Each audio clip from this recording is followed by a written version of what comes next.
Well, hello everybody. We are back continuing severe weather coverage tonight across Mississippi. We have some more severe thunderstorm warnings and more special weather statements across the state of Mississippi.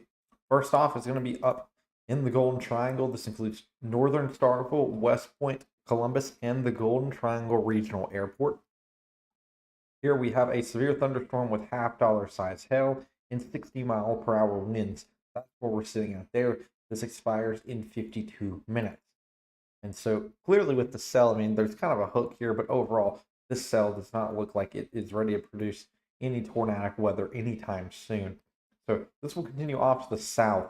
And so going ahead and planning that out for you, let's go ahead and see when this can be expecting to make impacts in some areas. Columbus, 14 minutes. Put that up here. This will be over Props Highlands in about 11 minutes. Rolling Fork Estates, 14 minutes. Columbus, 14 minutes. Eastwood Hills, 27 minutes. Forest, 30 minutes.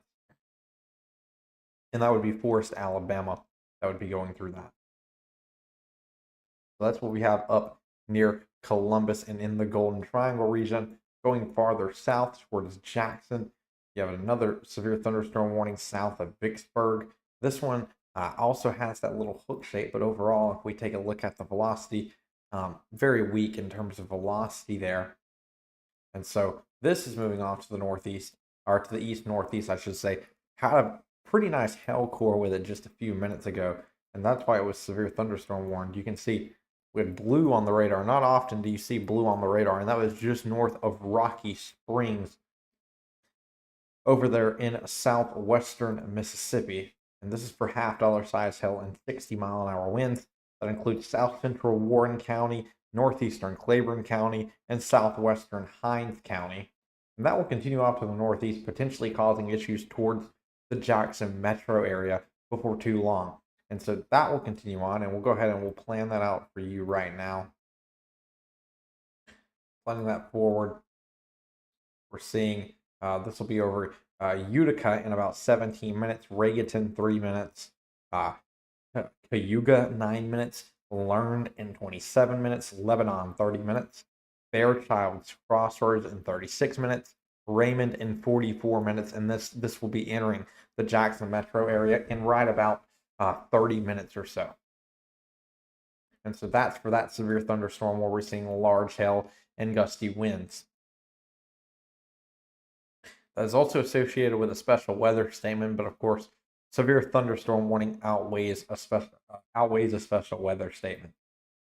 Next up to the south, actually a fairly heavy line of storms now moving through southwestern Mississippi now.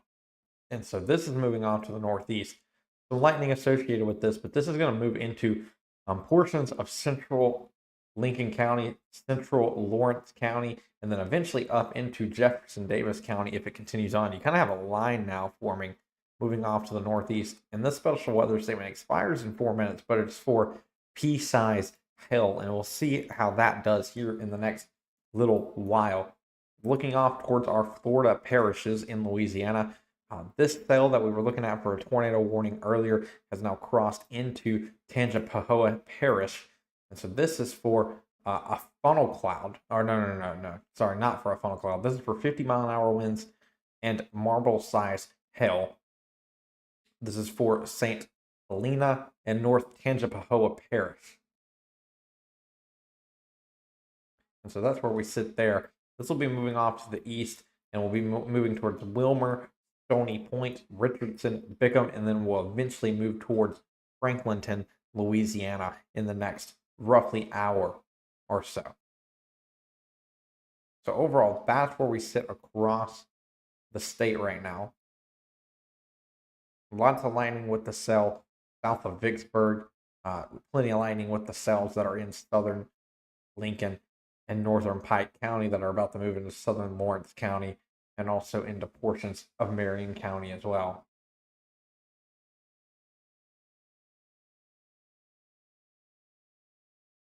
These will continue to move off to the east. We can go ahead and look at models for now to try to see what we're expecting over the next several hours.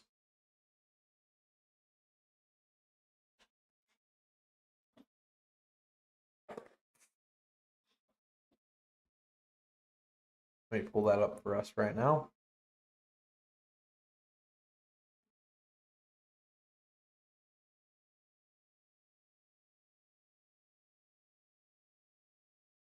All right, so here's what we have from the HRRR.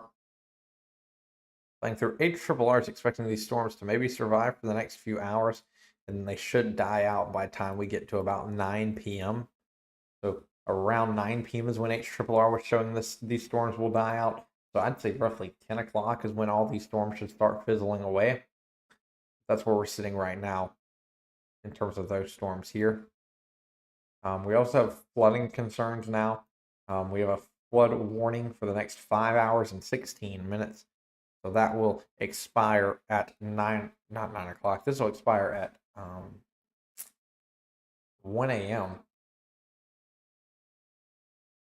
So 1 a.m. this flood warning will expire. This includes areas along the Tangipahoa River for minor flooding. And so that's what this flood warning is for in Louisiana, spanning from Amite City all the way to Lake Pontchartrain.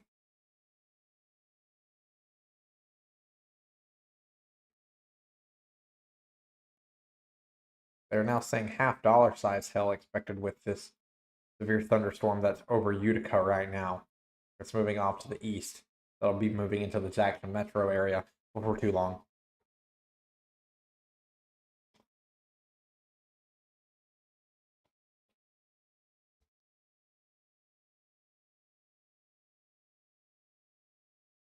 Go back up to Starkville, or go up to the Golden Triangle, where these cells will be here soon.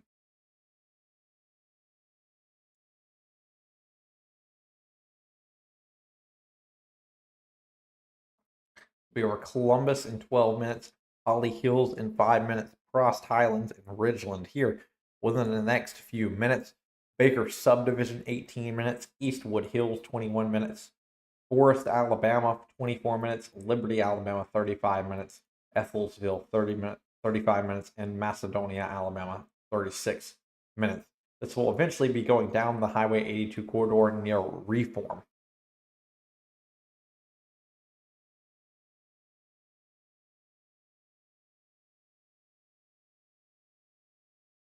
Farther north, we also have some flood advisories for southern Lafayette County. One expires in 14 minutes, and this is due to excessive rainfall in low-lying areas. Next up, we have another one out in Itawamba County that expires in 44 minutes. This is due to poor drainage areas and low-lying areas potentially seeing flooding from excessive rainfall. And that's for Itawamba, Prentiss, and Tishomingo counties until 8:30 p.m. Next up is one south of that includes Verona, Shannon, Okolona, Nettleton, Amory, and Smithville. And that expires at 8:45 p.m. That includes Chickasaw, Itawamba, Lee, and Monroe counties. That is for excessive rainfall, where they're expecting flooding in low-lying areas.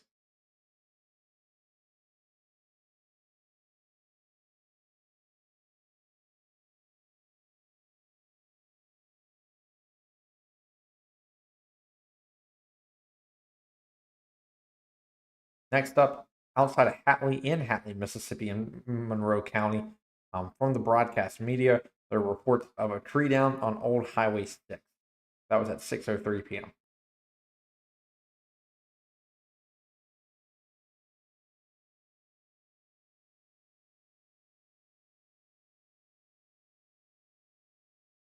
Just looking over all the reports we've had so far, no real bad storm reports, so that's good. That's what we're seeing across the state right now.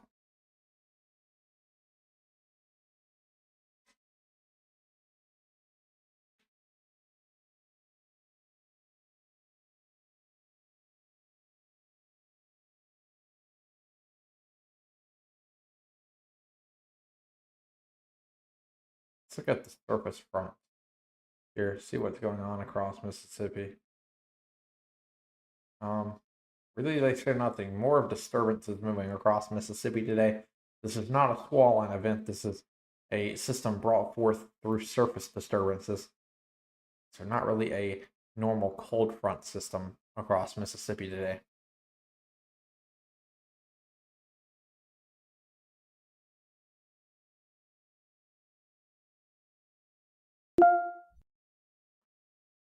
Flood warning for Tangipahoa Parish. Oh, they extended it now. Extends for over a day, so this expires. Let's see. Right now they had that expiring at 8:50, but I think this lasts for over the next day along the Tangipahoa River.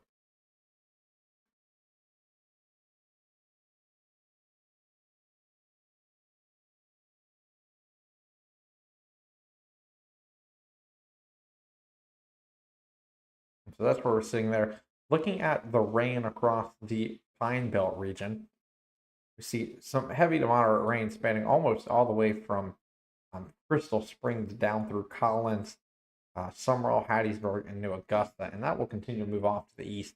And this first wave, if you're like in Jones County, Covington County, is just rain. No severe weather with this, but behind that, we have another wave coming through that could potentially produce some severe weather with this line that's kind of forming nearing Brookhaven right now and nearing southern Lawrence County.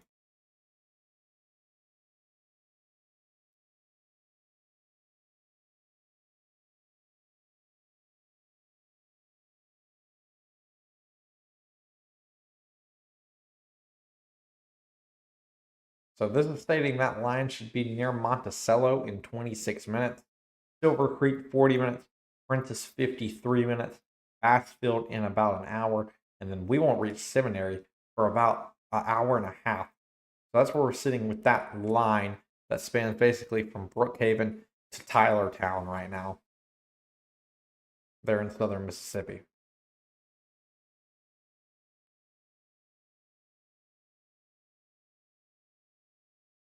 Looking back on this storm that's outside of Vicksburg, that is to the southwest of Jackson. This one looks pretty good on radar, but it looked better earlier. Half dollar size hail and 60-mile-an-hour winds is what's said to be with this storm. But overall, looks like that risk has gone away the last little while. And so planning that out for people that are in the path of this one, this hail core will be over Utica about right now. Adams in 12 minutes, Lebanon 18 minutes, Chapel Hill 16 minutes, Dry Grove 25 minutes, Palestine 29 minutes, Bethesda 33 minutes, Spring Ridge 39 minutes, and then it will begin moving into the Jackson metro area in about 45 minutes to an hour. What about Philadelphia, Mississippi? Overall, right now, you're clear for the next, I'd say the next hour at least. Still some rain and some severe potential for the rest, for about the next 2 to 3 hours, I'd say. Really depends on if severe weather makes it to you quick enough or not. But overall, still expect some rain and some thunder tonight. Still totally possible you don't see any rain at all, though.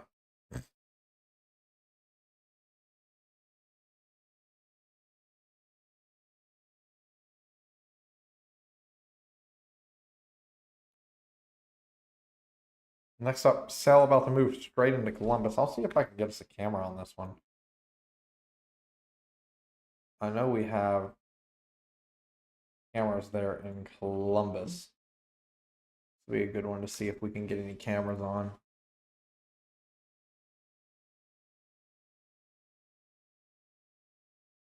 Basically staring right into this. Switch to this video looking to the west. This camera's shaking around pretty good. This looks right into these storms that we're looking at that's about to move straight into Columbus. Plenty of lightning with this. This will be nice to watch. See, plenty of lightning with this storm as it moves into the Columbus area. I believe this is just off to the south of downtown Columbus. So it might take it a second for this camera to, for the storms to reach this camera. But overall, this severe thunderstorm, at least according to the National Weather Service, packing half dollar size hail and 60-mile-an-hour winds. But of course, we can see from this sky cam plenty of lightning there with this storm.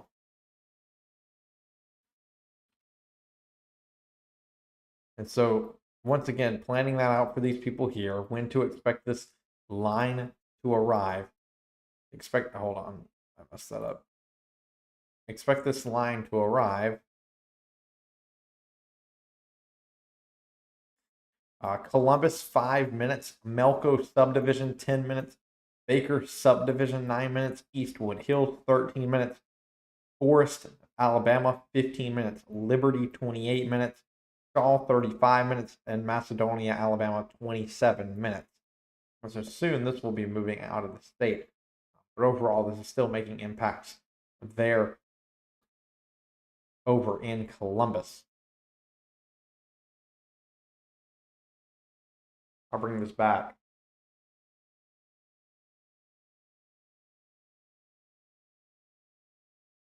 Lots of water already on the ground there in Columbus. But even more lightning and rain about to move in. Honestly, could prompt a flood warning for this area.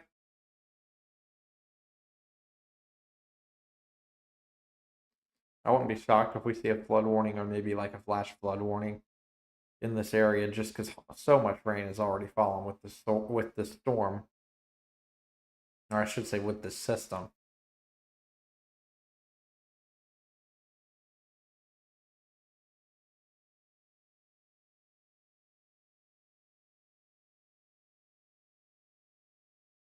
A great view nonetheless from Columbus.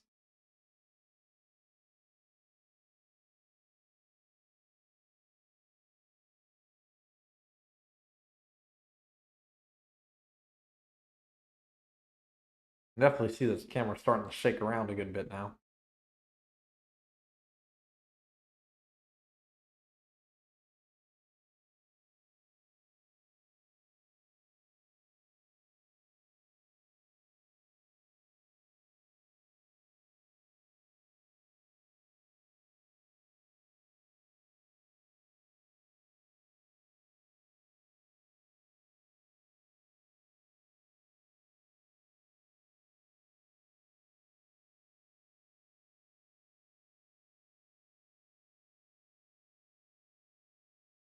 I want to watch this camera get overtaken by the storm. I think that really tells us what the conditions are in this one, in this storm here, moving into Columbus.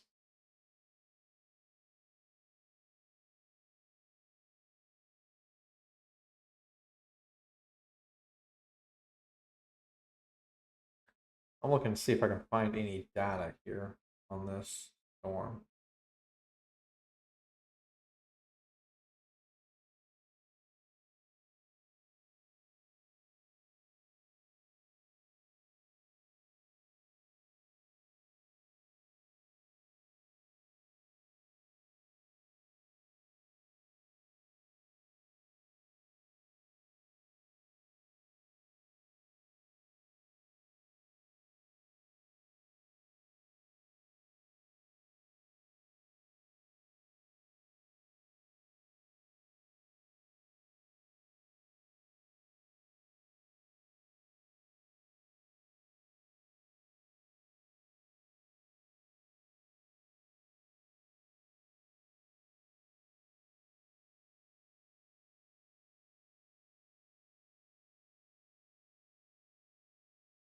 See if we can get a camera on the other side of Columbus real quick.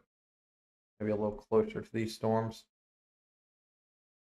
Actually, I think this one is looking into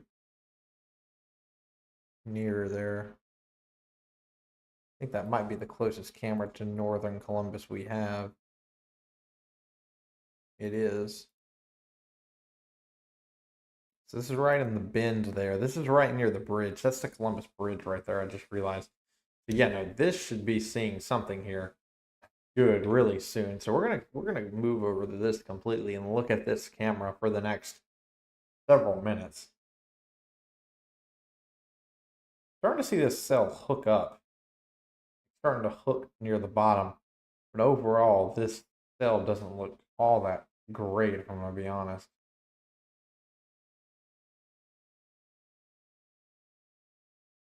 Still plenty of lightning though.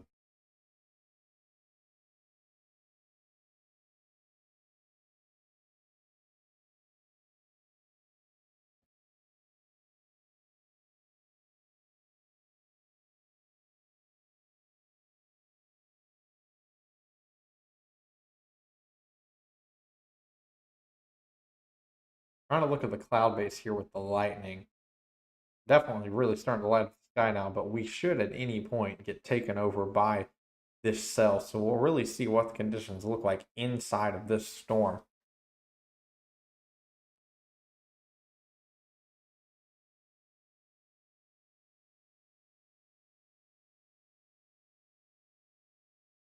We'll cut back to this here in just a second. As you can see, with this cell that's nearing the Jackson metro area, they dropped the severe thunderstorm warning.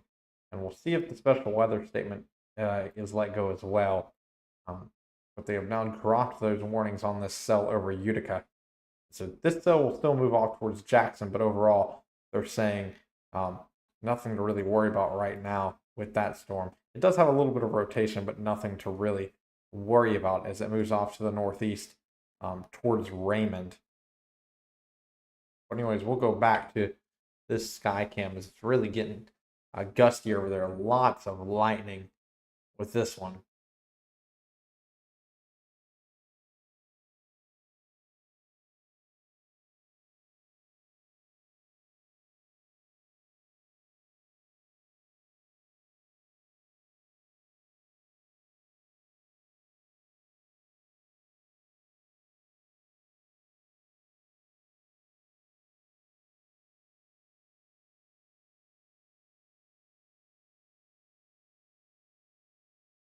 Overall, looking at radar, this cell does not look impressive from a low level sense. But in the mid levels, like if we look from a different radar site, like if I go onto the Jackson radar, this thing has some rotation on it up in the atmosphere, but I guess that's what you expect whenever you have damaging winds and large hail. So definitely interesting there, at least to look at. And so here comes the rain. This camera is basically right here now in this storm. I had to circle where it was. This storm's going to be right here at the Columbus Bridge, somewhere in here. So it should start raining pretty heavily, pretty quickly on this storm. Already seeing water drops on the camera.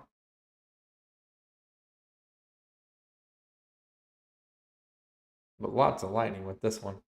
Very nice storm to watch, to say the least.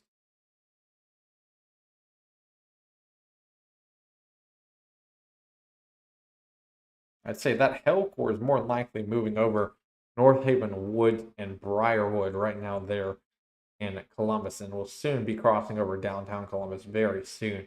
So the center of that hell core might be like the tiniest bit farther north. I'm actually curious to see if we can get a camera on that one. I think I went to the wrong camera here. There we go. I think we're good now. Yep. Yep, so here are the rain bands moving in now. Heavy rain bands moving into where this camera is. You can see it actually right creeping down the highway. It's like right there in front of the camera. You can see where the heavy rain is. It bouncing off the road. This is actually really cool with how slow this is moving.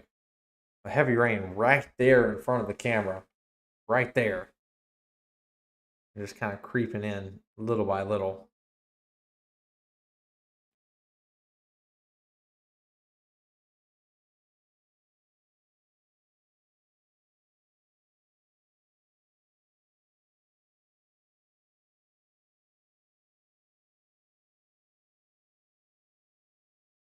That's what we got from this camera in Columbus. Let me move over to a different camera in Columbus just real quick. This is what we're looking at a little farther north.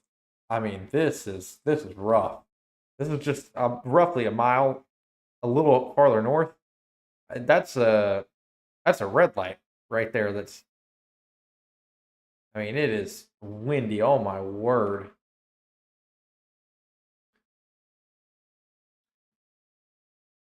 Shaking the red light, shaking the power lines. It's coming down there. That's more towards Green Acres in Starkville. So right where we see, not Starkville, in Columbus, that's right where we see that hail core on this cell.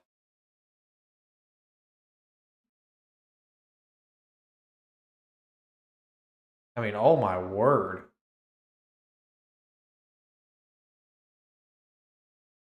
I don't know if 60-mile-an-hour wind gusts, that seems like a low estimate for this. It's like a tornado is going through there. Wow.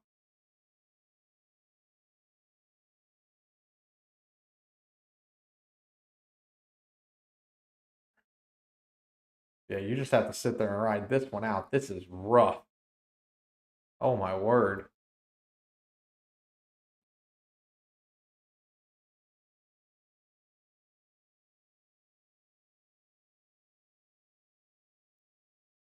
Hmm. What a view here. Let's see if we can get that other camera back real quick.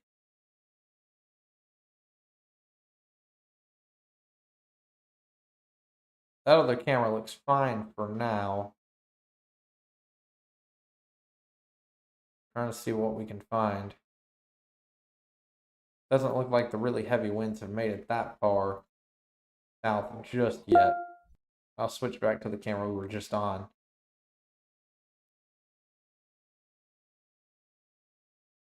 Definitely some large hail and very, very gusty winds there.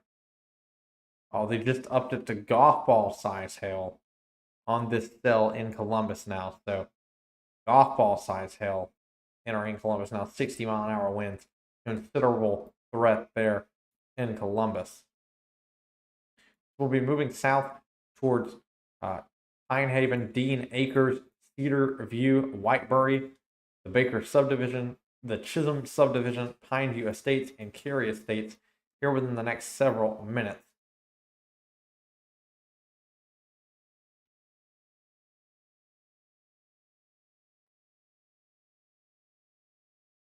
I want to see if we can go back to that camera now.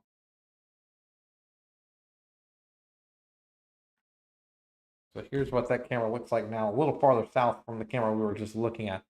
This one should be going downhill here soon. Oh, sorry, wrong camera.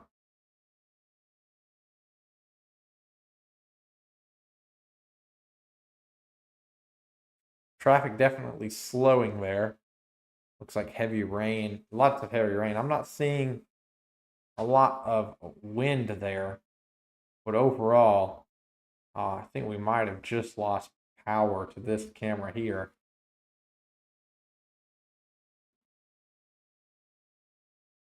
That's what it seems like. So that's all moving through Columbus, Mississippi. Severe thunderstorm warning extended for 70-mile-an-hour winds and golf ball size hail. So 70-mile-an-hour winds is what the National Weather Service of Birmingham is reporting now. See if we can get a new camera figured out now. Maybe this camera just went offline. Looks like we just lost that camera. See what this camera has in store for us. Here's a different angle. Definitely windy there in Columbus.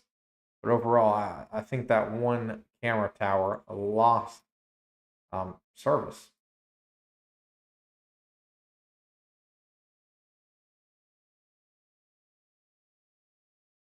That's where we're sitting there.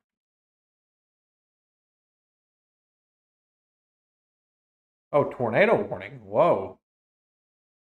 They issued a tornado warning.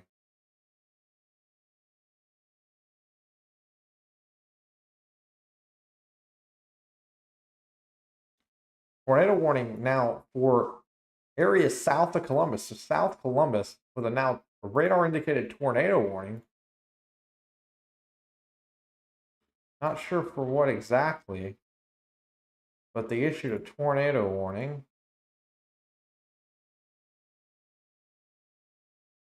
Interesting. For southeastern Lowndes County until 8:45, capable of producing a tornado. So this is radar indicated. So yeah, tornado warning now issued for areas south of Columbus.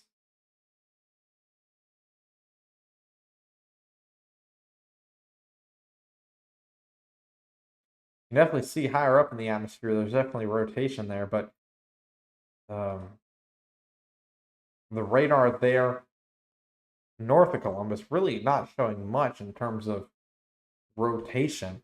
Here's a camera from Columbus right here, showing the weather conditions going on there. But overall, tornado warning now for southeastern Lowndes County. Don't really understand the point with this one. Let's see if I can find anything here.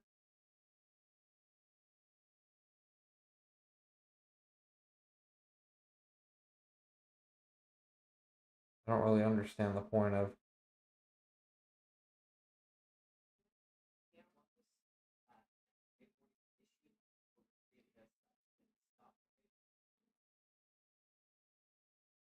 Maybe an area of rotation here outside of Whitebury.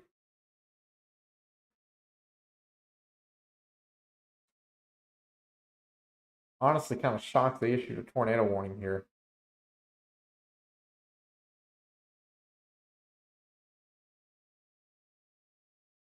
And so this includes the Pineview Estates, Lakeover Estates, Cary Estates, and we'll eventually move into Macedonia, Alabama, and Ethelsville. So that they issued a tornado warning for that here in southwestern Lowndes County. And now this will be moving out of Lowndes County within the next 10 to 15 minutes. So that's what we're looking at right now out there in Columbus.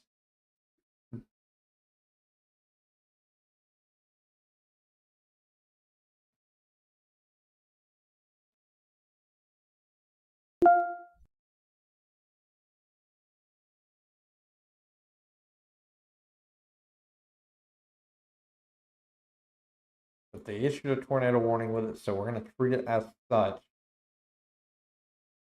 This is over Whitebury just now, over Cedar View, Pineview Estates, Cary Estates, and Lakeover Estates. So if you're in those areas, the southeast of Columbus, be in your safe space.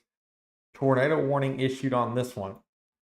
We'll see if the National Weather Service in Birmingham decides to extend this warning.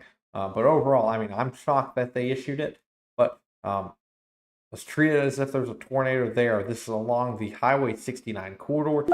This includes areas east of Columbus in southeastern Lowndes County.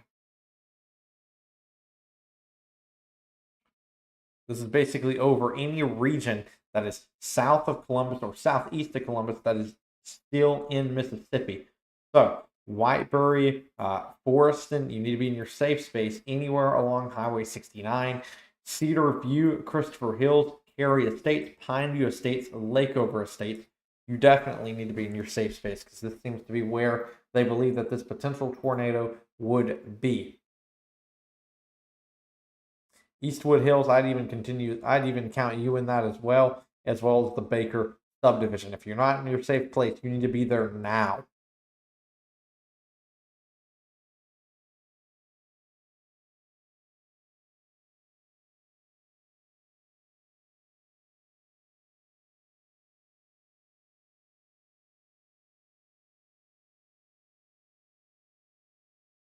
Oh, now they're reporting baseball size hail with this tornado warning.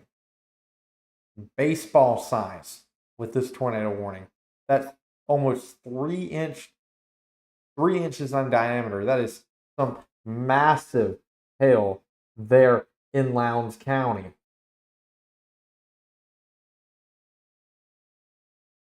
Wow. It's a pretty big area. All right, that's pretty big when it comes to hail. So if you're in this area that's going through downtown Columbus and southeastern Lowndes County, south of, or really along the Highway 82 corridor and south, if you're in Lowndes County, you need to be inside because baseball size hail will take out windshields. It can kill you. You need to be inside. Not only do we have this hail threat, we also have a tornado threat.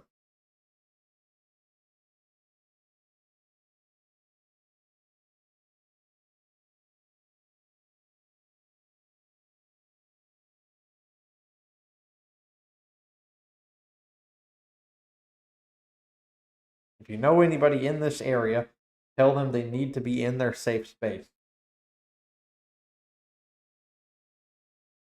This is what I'm talking about on the radar. If you play it through, you can see this is moving through southwestern Lowndes County, about to move into Alabama. But this is moving right along Highway 69 there just outside of Columbus.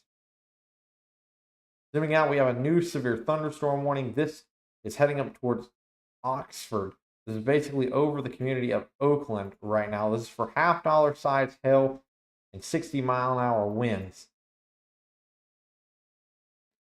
And so as this moves up to the northeast, this will cross over Water Valley, Enid Lake, and then we'll move into southwestern Lafayette County. And so now this is moving off to the northeast at 45 miles per hour. So as we plan that out now,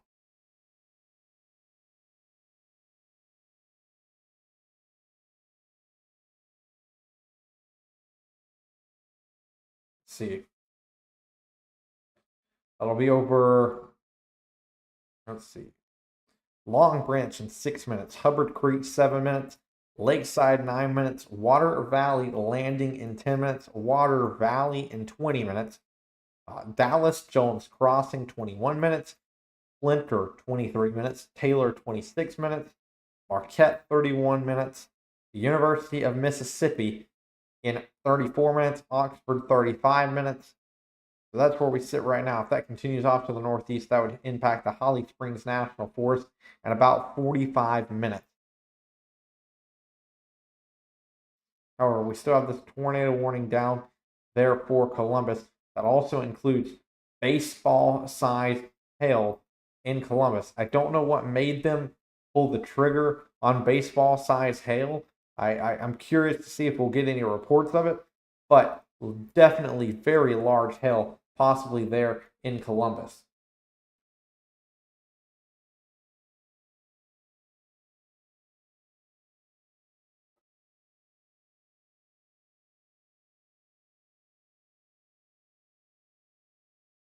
Playing this through, this will quickly move into Alabama, but there's a tornado threat for anywhere that's between Highway 82 and Highway 69 there in Lowndes County. And so that's moving off to the southwest. That will quickly move out of Mississippi.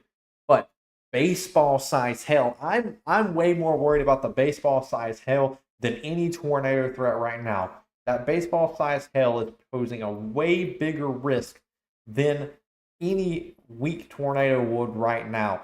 So if you're over the Baker subdivision, over Eastwood Hills, or on Highway 82 near the Melco subdivision, moving towards Alabama, you need to, pull over or get out of the way, because this is very large hailstones possibly in this storm. I'm trying to see if I can get anything from inside of this camera. See if I can get a view on this.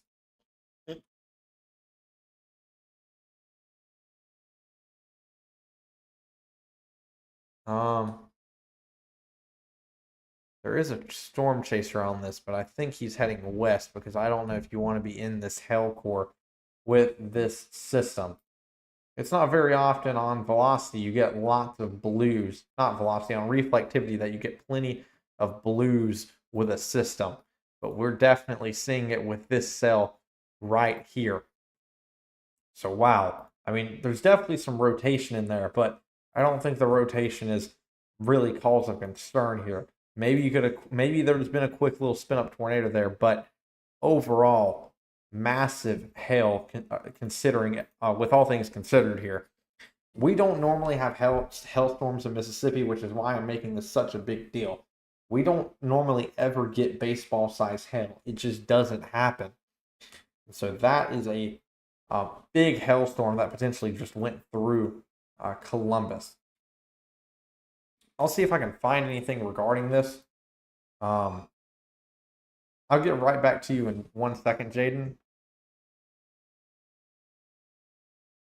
Seeing if I can find anything.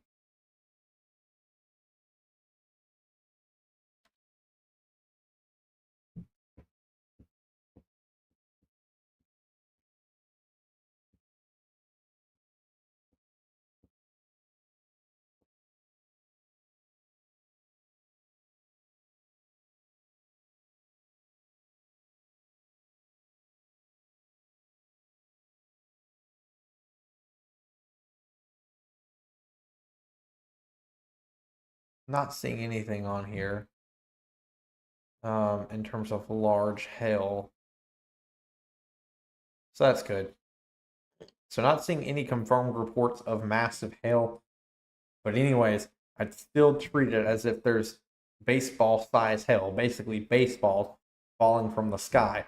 Now this will quickly move completely into Alabama, but still, if you're near the Baker subdivision, Eastwood Hills, Forest, anywhere there to the west of Columbus, stay inside and be in a safe spot because um, possibility of a tornado in there somewhere, maybe. I don't think that's the main risk here, but definitely baseball size hail is possible. And that's moving off towards Ethelsville, Alabama. If you're along the Highway 82 corridor, maybe towards Liberty, Alabama, I'd be ready to get prepared with this storm.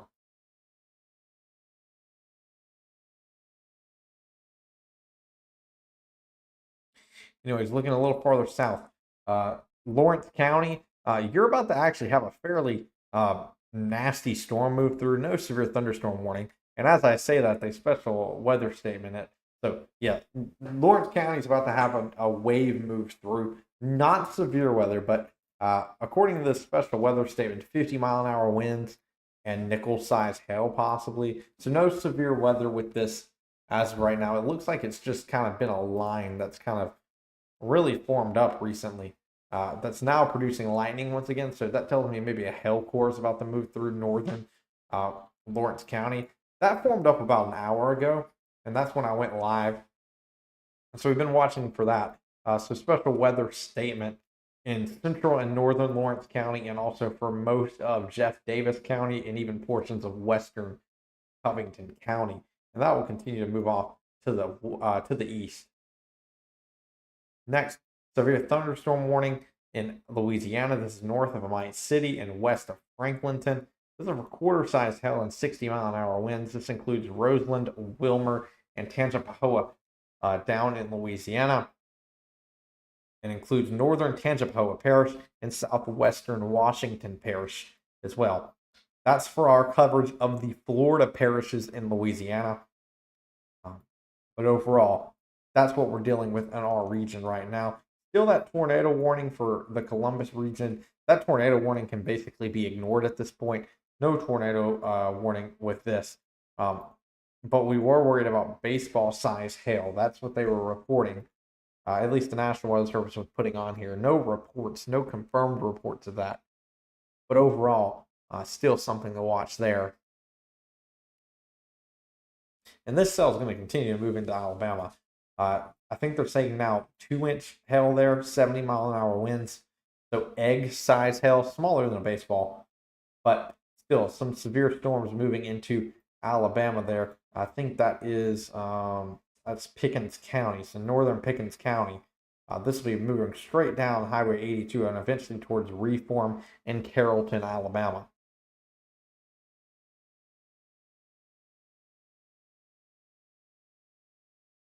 I think they'll probably delete the tornado warning here soon. Should be good. But definitely not seeing anything in terms of a tornado along this line. Was still shocked that they tornado warned this storm, but anyways. Definitely still a hail core into portions of Mississippi, still over the Eastwood Hills and over the Lake Estates. But hopefully soon this will be moving into Alabama. But if you're in McCrary, Forest, or Stafford, Alabama, in Pickens County, or even Ethelsville or Macedonia, you need to be inside because there's still large hail and potentially maybe a tornado moving into your area right now.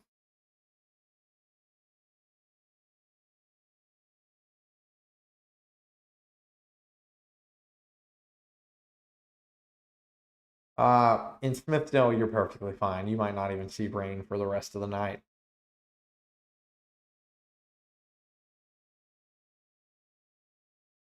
Next up in North Mississippi, between Oakland and Water Valley, over the community, south of the community of a Long Branch, you have a big hail core moving off to the northeast that will be moving over Water Valley Landing, Water Valley, Dallas Jones Crossing, and Palestine here, all within the next 30 minutes. And this storm has quarter-size hail and 60-mile-an-hour winds with it. This will eventually move into Lafayette County near Oxford.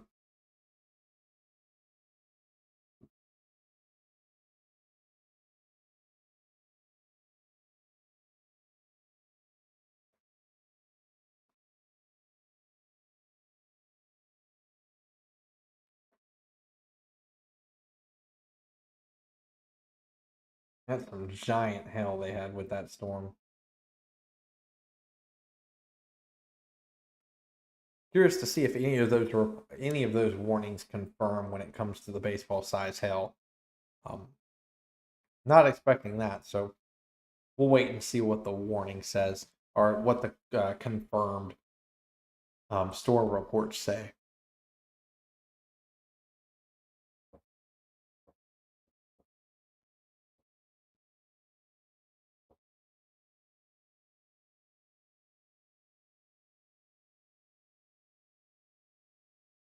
A special weather statement that's basically over Slater and Highlandale right now, moving off to the northeast towards Grenada. This expires in 35 minutes, is for 50-mile-an-hour winds and nickel size hail. Overall, storms finally starting to make their way into southeastern Mississippi, into the Pine Belt region. Starting to see storms make their way there, but really, you only have one or two storms that are really going to make their way into South Mississippi.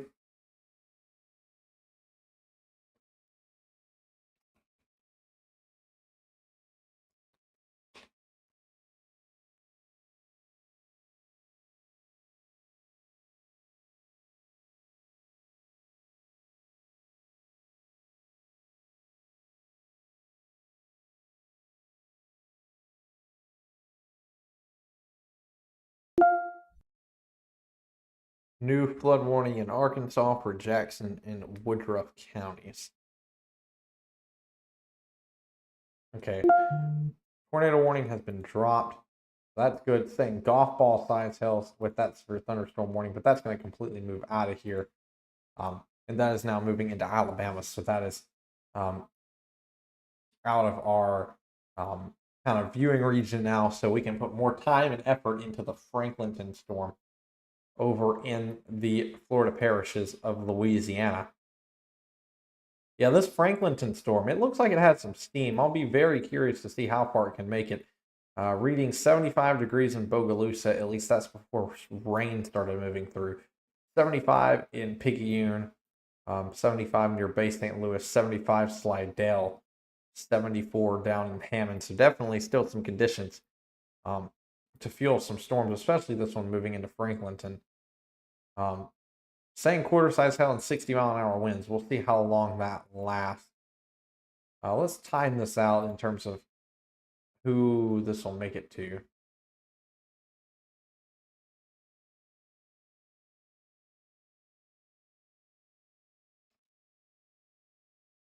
Okay, so playing this forward.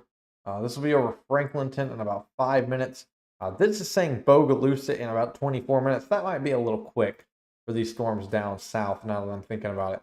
This says this is moving east at 15, so yeah, definitely way too fast compared to what these storms down south are doing. Let's just say 20 and recalculate it. So there we go. I'm sorry about that. Let's recalculate that using 20. Yeah, this will be over Franklinton in 10 minutes. Bogalusa is still roughly an hour away over there in Washington Parish. So still a long ways to go for this night, tonight in South Mississippi and in South Mississippi and coastal Mississippi. Sorry, I was trying to remember my regions here.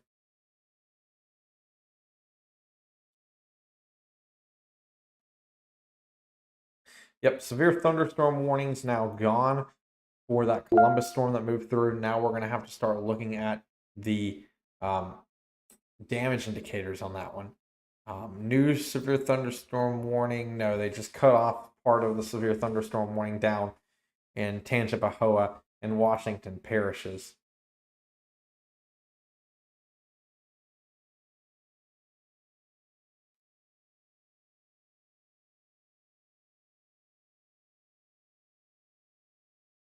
Not seeing anything in terms of rotation here with this storm, so that's good.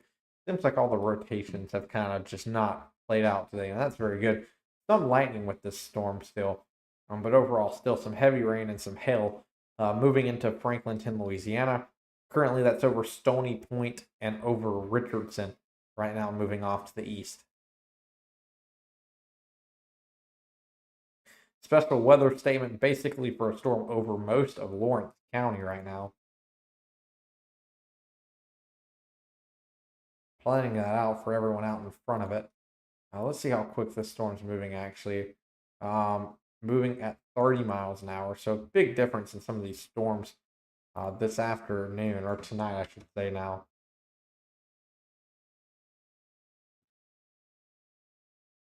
And so that'll be over Silver Creek in about 6 minutes. Prentice 21 minutes. Bring this up right here. Prentice 21 minutes. Carson 30 minutes. Mount Carmel in 31 minutes. Clem in 35. Lone Star 37 minutes. And then this will move over towards Collins in about an hour. Mount Olive in 52 minutes. So that's where we're looking within the next hour for that special weather statement that's nearing Prentice right now. That is currently over central Lawrence County. How far south will storms be tonight? It depends on how far south you mean by how far south. Are you talking about in Mississippi or in Louisiana? Because if this storm continues, that's over Franklinton, more than likely it continue through portions of Pearl River County. No clue if it would make it through Stone County and George County. But for now, I mean, I'm not seeing anything in terms of the coastal counties of Mississippi. And then for the Louisiana parishes, for the Florida parishes, really, this is as far south as we're seeing as the Franklinton storm. Not sure we'll see anything farther south towards the river.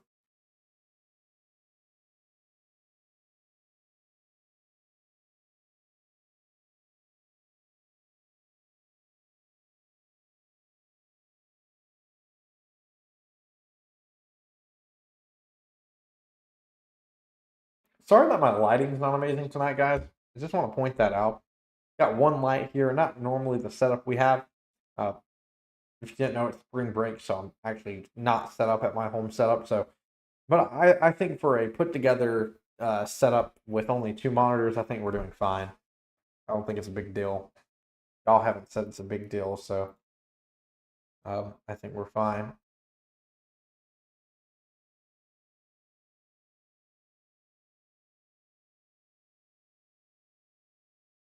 So one severe thunderstorm warning left in our area, and that's down here in Tangipahoa and Washington parishes in Louisiana.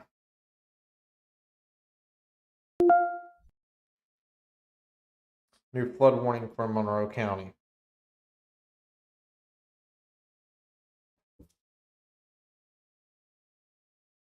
So here's what I'm thinking, because I think we're going to continue doing live coverage for all of Mississippi. Might as well. That's the smartest thing to do. But when it comes to our forecasts, like our daily high forecast, lows and whatnot, I think we're going to transition into central, southern, and central and southern Mississippi and the Florida parishes of Louisiana. I think that just makes sense. At least in a business sense, that makes sense, especially with the Skycam network we're going to try to have. Oh my gosh. How amazing would it be if we can get some Skycams there in Louisiana, in the Florida parishes? Because I mean, there's not a single camera in the Louisiana or in the Florida parishes of Louisiana. Not a single camera. Like, it's impossible to see what these storms are doing. It'd be really good if we can get some cameras out there.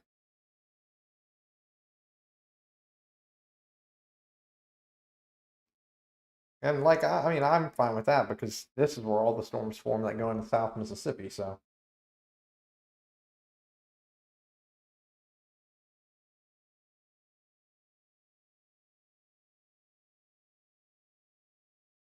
I know our first goal is to get a camera in Sandersville.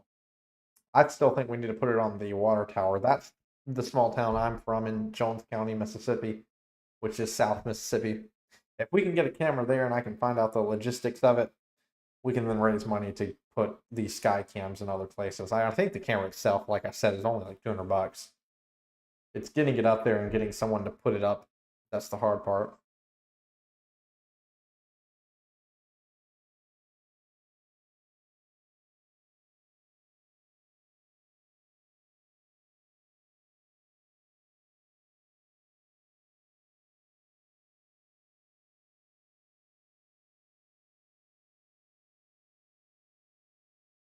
Don't worry, towns with the highest viewing of Magnolia State weather gets highest on the totem pole when it comes to the sky cams. Not that it matters. I think Bogalusa is high on that list. That'd be our first Louisiana sky cam. Is gonna be Bogalusa.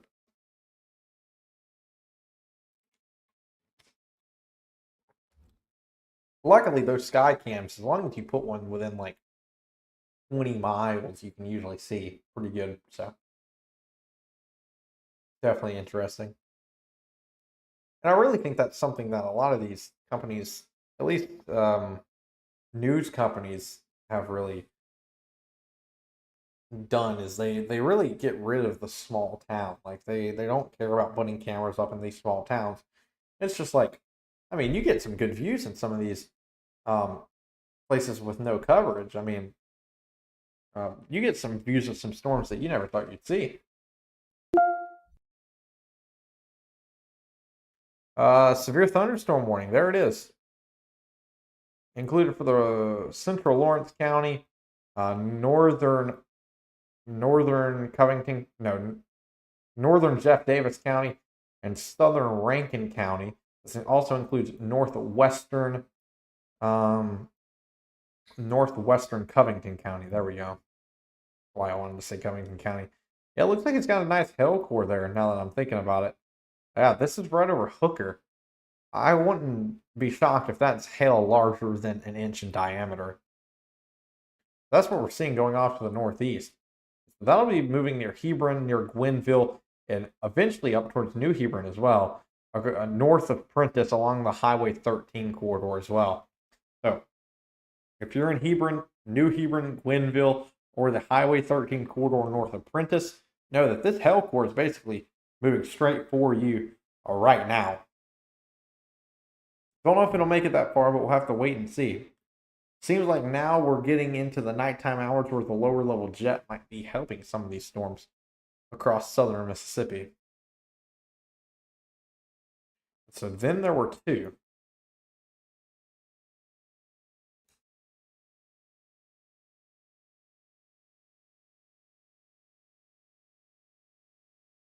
One thing I want to focus on is this storm now I say storm, this rain band over Columbia has been strengthening. So I'm very curious to see if this tries to strengthen into a storm here in the next 30 minutes or so. Because if it does, this will be moving straight towards Jones County, northern Forest County, maybe towards Wayne County as well. So definitely something to watch there. But newest severe thunderstorm warning is in north central Lawrence County, moving off to the northeast towards New Hebron and Hebron. We'll cross over Highway 45 here soon, and we'll eventually move over Gwenville and then across Highway 13. Right now, really, that is directly over Hooker. And so that's right at the corner of Ferguson Road and Sandifer Memorial Highway near the Monticello Mill. And so, for anyone there, if we have any reports of hail there, it'd be great. But that's what the National Weather Service is saying. And honestly, I would expect hail larger than an inch in diameter whenever we're starting to see blues on the radar. Just such a weird night seeing all these storms just fire up fairly quickly. Still plenty of energy out there apparently, because I mean we're seeing temperatures of 70 in Brookhaven, 72 down in Columbia. So temperatures and dew points definitely still supporting some thunderstorms across Mississippi, and some of those being severe, mainly in terms of hail, but very small. Yeah, the Lawrence County storm did kind of come from nowhere. That thing was not looking all that impressive. Then all of a sudden it formed a hail core really quickly. So I think it's more to do with maybe it's the fact that Lawrence County had really nothing happen all day, because I don't think y'all didn't have any rain all day basically. And so maybe it's because it's warmer there in Lawrence County, probably led to these storms being able to just rise and basically form fairly quickly. Because I don't think Lawrence County's seen any rain today, really. So that's probably why. So definitely interesting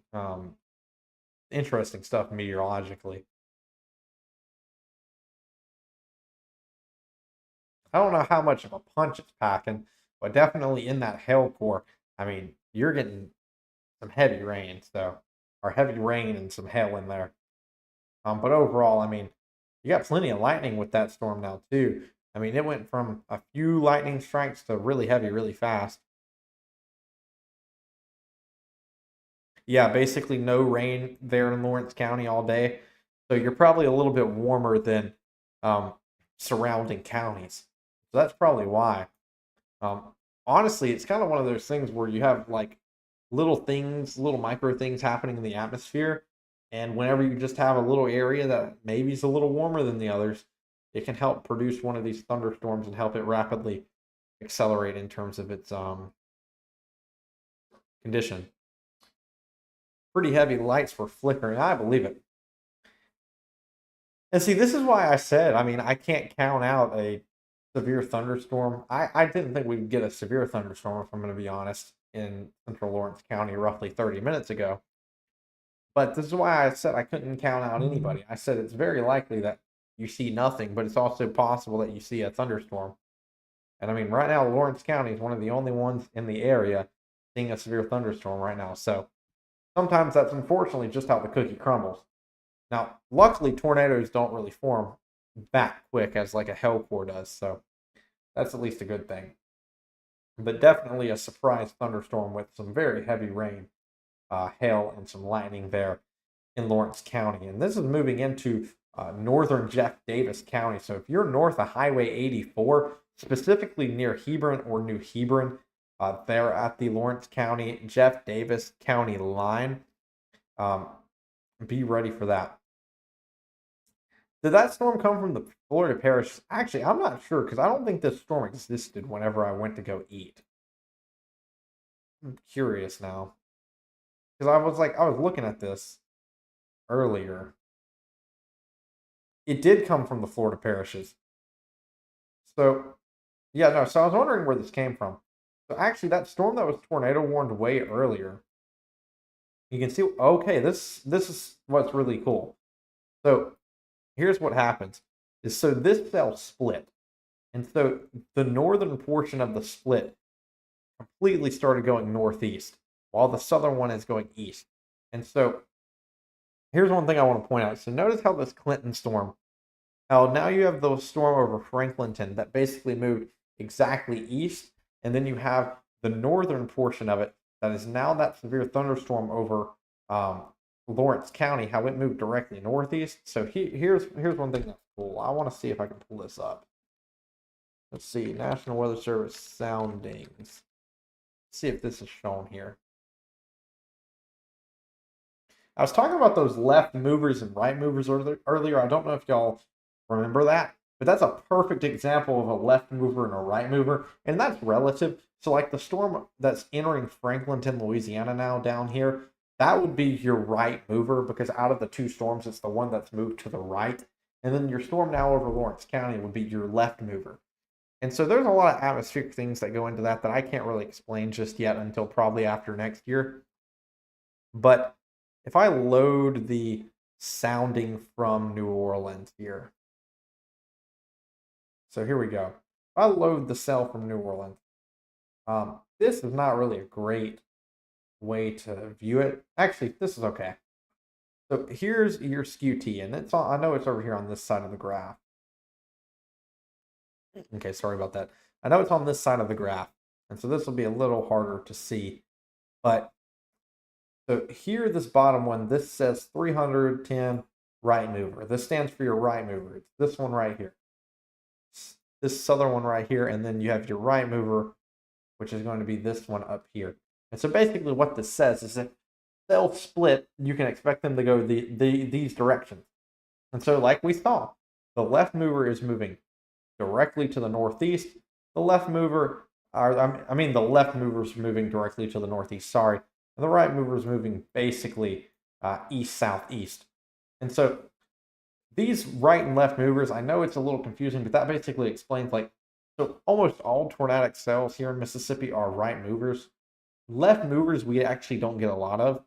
And so that left mover up there in Lawrence County, they usually produce the damaging hail. And so it finally looks like it did that. But yeah, just a little nerdy stuff there. Um, from meteorology. But yes, that cell did in fact come from the Louisiana Parishes storm. So very cool.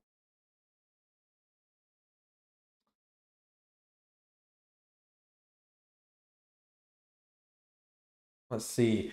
Is it getting closer to Philadelphia, Mississippi? I'll take a look at that here in just a second. Let me play this through and get this fixed.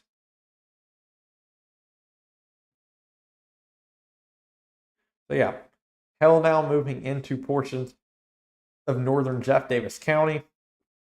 Question about Philadelphia. Right now, just rain over Philadelphia. I mean, maybe one of these storms back near Jackson decides to get its act together and become a severe thunderstorm. But overall, you're still several hours till that would happen. And honestly, as we're going into the night and losing our daytime heating, I really don't think that's very likely there in Philadelphia. So no, anything that would cause major problems is still over near Jackson. But that's not going to be a problem for you, I don't believe. I could be wrong. I've been wrong before.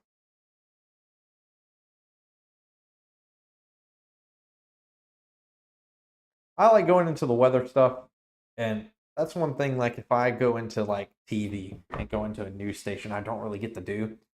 But we have Magnolia State weather here. I mean, we're a weather company. We're gonna try to explain the weather to you. I feel like that's our job as meteorologists. I'm not the biggest fan of taking the meteorology out of the meteorologist, and we see that a lot nowadays. Um, but anyways, um, just some cool little science stuff you see with the right and left movers. If you ever hear me talking about right and left movers, that's a perfect example of what it is.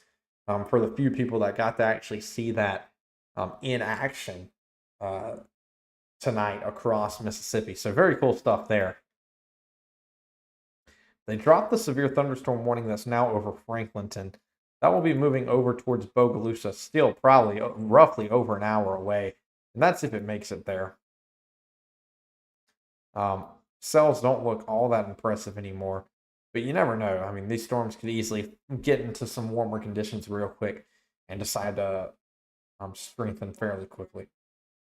So, I mean, 75 degrees over in Bogalusa, 72-degree dew point. That's a very high temperature dew point. So definitely watch this storm as it nears Bogalusa. Could definitely strengthen some more.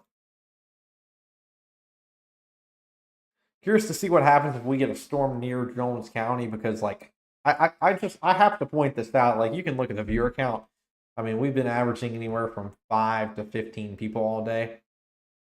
But like if we dare got any warning in this region right here, in this Jones County region, that view count would spike up to like 30 in like 2 minutes. Um, that's just how it is. Heck, even before we had a big growth here, even before we went up from like 9,000 to 15,000 followers since December. I mean, anything happened in Jones County, and I'm up above 30 viewers. So you know, that's always nice to see whenever, at least whenever we get any weather over my home county. Um, Lots of people follow me from home, so that's really nice to have. Wouldn't be shocked if this severe thunderstorm warning gets let go here soon. And really, that would show you how quickly these storms really formed up today. And so, like, it really formed up there over Lawrence County, and now it's kind of weakening. This is over Highway 42 between Prentice and New Hebron. And so, if you're there near Hebron, I would say you got some hail there. And then that will cross over Highway 13 near Gwenville soon. I agree. We do need to start somewhere. And that's honestly why I think kind of consolidating now to central, southern, and then the Florida parishes is probably the best way to go. Consolidating less into northern Mississippi. I don't think we have the base there. I think it'd be way better to invest our time and resources into basically this entire region right here. Maybe not. Hold on. Into this entire region right here. Basically. I want to go a little north into central Mississippi, but any worrisome down my way. You're gonna every time someone comes in, you're gonna have to remind me of where you're from. I can kind of guess, but we can. Ow! I just need myself into part of the table. That didn't feel great. Anytime someone comes in, we've had such an influx of people that I don't remember where everyone's from just yet. So if you could, I recognize your names. I don't recognize some locations. Of course, I know Mike is from the Bogalusa area. I'll remember that one.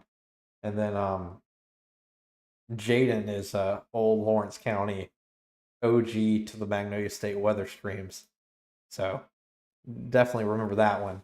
Got eyes in the sky over there in Lawrence County, which is always nice to see because not really, honestly, there's not a ton of people I know from Lawrence County, even in general. Oh, Columbia, here we go. Columbia, you just got rain over you right now. I mean, you might get some more rain later. Your severe weather threat's over. The last waves is going to be um, the wave going through Lawrence County right now, moving out of Lawrence County, and then the wave going through Franklinton, Louisiana right now. Behind that's mostly clear. You got some storms or some showers still over Pike County, but I don't know if those have the ingredients to really strengthen up too much. And even if they do, those would go north of Columbia. If you're from Columbia, have you seen my intercept video of the Columbia tornado last year?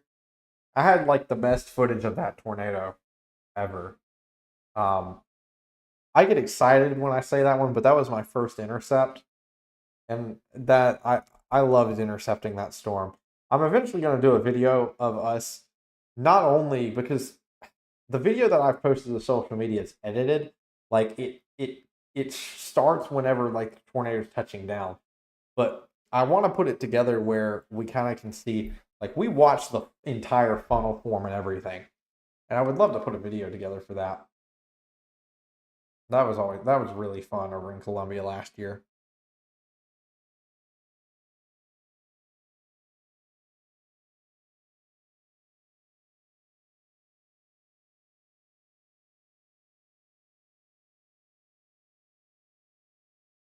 Was it my video or was it someone else's video? Um, Golly, because the video we posted, oh my gosh, the dude that was storm chasing with me did a great job on the damage footage. It was amazing. Like I can't believe he did so good on that. I was more focusing on getting the GoPro in the right situations because we had him recording the damage of the tornado, like the main debris swirling, and then I had the GoPro getting the whole storm because the storm looked amazing. Yeah. I love that intercept. I'll eventually put together the entire video of the funnel and basically us getting there and everything. Um, that tornado would have been great if we had live storm chasing at that point. But it looks like we'll start that this year.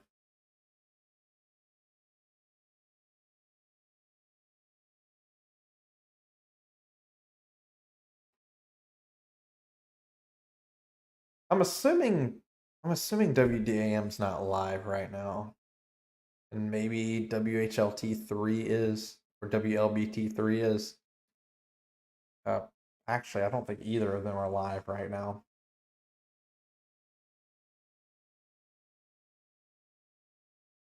Overall, I'm expecting the severe thunderstorm warning to actually get um, removed here soon. Maybe there's some hail still on that storm. Hard to tell. Yeah, but this is moving through basically woods. This is moving over West White Sands Road, Matthew Ross Lane. and also moving over Kane Cole Road. So now this has moved over now, crossing Highway 3 or Highway 13 now between Gwinnville and Prentice. So this is really almost perfectly, not perfectly between, but between Mendenhall and Prentice, more towards Prentice right now.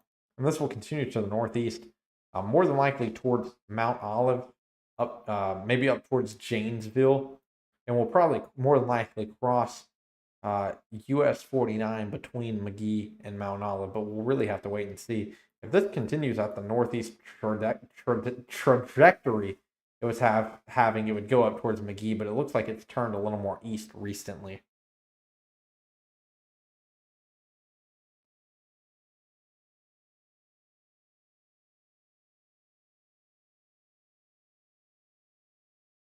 I know we haven't had we've had a good bit of viewers today. I know we haven't had like a ton, but also it's only been like a slight risk today. So overall, you don't really expect too many viewers on a day that's not expected to be a massive weather event.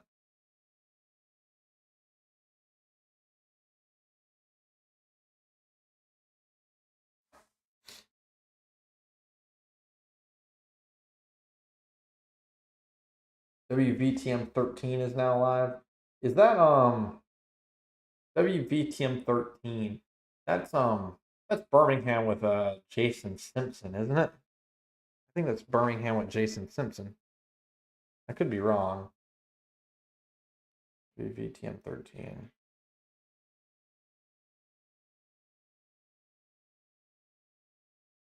I think that's Jason Simpson.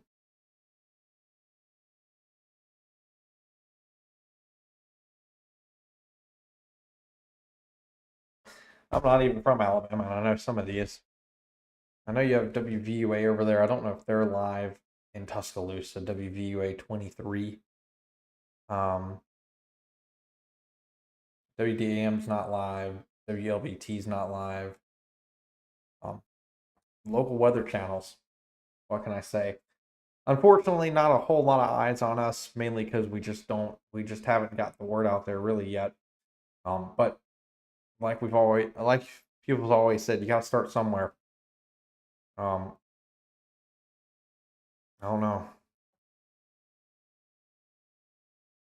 I grew up with a dream to work at WDAM, but really, I mean, when you look at where media is going nowadays, it might just be worth it for me to do my own weather media company. I mean, because that's generally what we're trying to build right now. Um, just because, I mean, I'm not limited to anything in terms of viewing. Like, I can go live all the time and stream weather. That's what we do. Plus, I have connections to other really good meteorologists. You can do a lot more with weather whenever you're a little less focused on the TV aspect. I really think in the weather space, like I'm very serious when it comes to weather. I feel like we overproduced weather in some ways. Some ways were good, some ways are bad. Like I said, I feel like we've taken the meteorologist out of meteorology in a lot of cases. It's more of, oh, who's good with the camera, and I mean I know I can get up on a camera and do decently, um, but not a lot of people like. I would rather have someone behind a camera that knows the science rather than knows how to flirt with the camera. We actually talked about that in one of our classes. Um, yeah, I try not to overhype. I mean, like I know we had those. I mean, I'm only gonna cause a problem with rotations if I genuinely think there were a problem. And luckily, every single rotation we had today just didn't work out, and that's really good. And it wasn't even me saying like a weak rotation was like about the touchdown. Most of these were actually fairly good rotations across South Mississippi. So I feel like we're definitely blessed that we didn't have anything so far today. And really, those odds are still dwindling as we go through the night. Yeah, here's something interesting. I was talking about how we were seeing some strengthening there. We're now seeing this cell strengthen in northern Marion County. And I know I'm seeing this early, but we're definitely seeing that strengthen. One thing I will tell you guys, because you get the inside scoop um, whenever you're here watching these live streams. Me and Jake, if you don't know Jake, Jake's the other junior that's now working with Magnolia State Weather. Me and him are working on a system that's really going to allow us to bring back Magnolia State Weather live at 9. And so we once again bring back the 9 p.m. weather shows every night. And one of the reasons we haven't been able to do that is it takes me several minutes to be able to get that ready. And I say several minutes, it takes me roughly 30 minutes to an hour to get those shows ready. And luckily with this new system we're building, I mean, it's only going to take me roughly 5 minutes to get the show ready. And so we're building our own production like style scene with that. And that's going to be really good. And also we have new graphics coming and everything. But we've really been working on not only making our quality better, but just making it easier for us.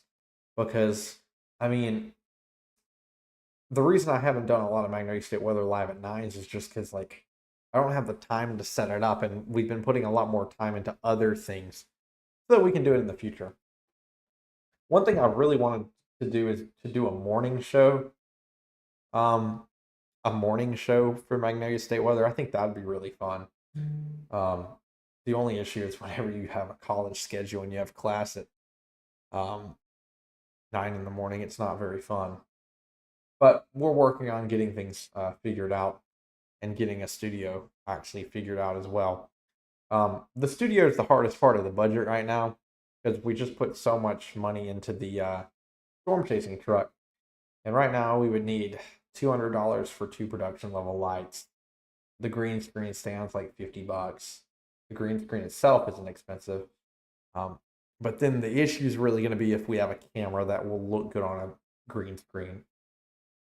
And so really, to be fair, we could probably get that done soon, but I mean, we're just going to stick with the setup like this for now. I don't think we need a green screen just yet until we can test out some more stuff soon.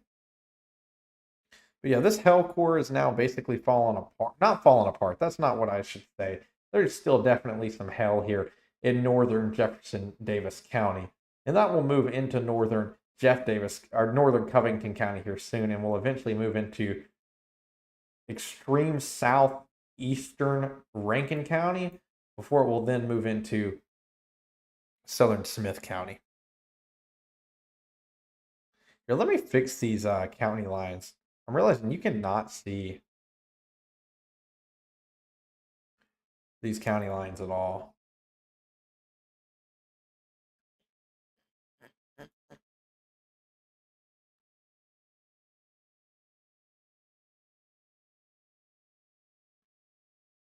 There we go. You can see county lines a little better. No, for Purvis, I think you're fine. Just a little bit farther north is where this was happening. I sniffed out the severe weather risk into portions of southern Mississippi and southern Louisiana, but the Storm Prediction Center did not. That's why we're going to start doing some of our own outlooks as well. Whenever I post whenever I post a post that's regarding the Storm Prediction Center's risk, if I disagree with it, if you'll look on the post, usually it has like a siren and it'll say my personal opinion. And so if I disagree with it, that's where I'll put my disagreements on there. But eventually we'll start doing our own outlooks. But no, I thought the South Mississippi risk was going to be there. We actually had several areas of rotation throughout the day today, but luckily none of those materialized. Let's talk about these county lines real quick, guys. I honestly need some help here. How thick do I make these? I think I make them fairly noticeable. There you go. Now you can really see county lines. It looks very awkward when you zoom out there. That's the only thing, is the county lines look really awkward when you zoom out. Work on this while I'm thinking about it. but then it looks really good when you zoom in. So I actually kind of like this a good bit. I don't know if they need more contrast, but I actually like that. I think that looks fairly good. Makes it now way easier to see this.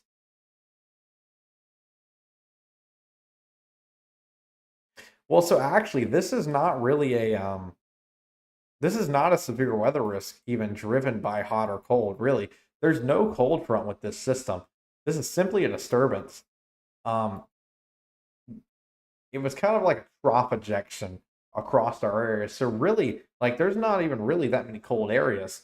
I mean, sure you're getting some cool down where it's been raining today, but I mean it's still 64 degrees up in North Mississippi after the storms have passed. There's no cold front with this system today. But honestly, I think here's what comes down to is on Saturday night, temperatures across the area, the highs were looking to be in the upper 60s, maybe near 70 degrees. But then our highs today across the state neared almost 80 degrees.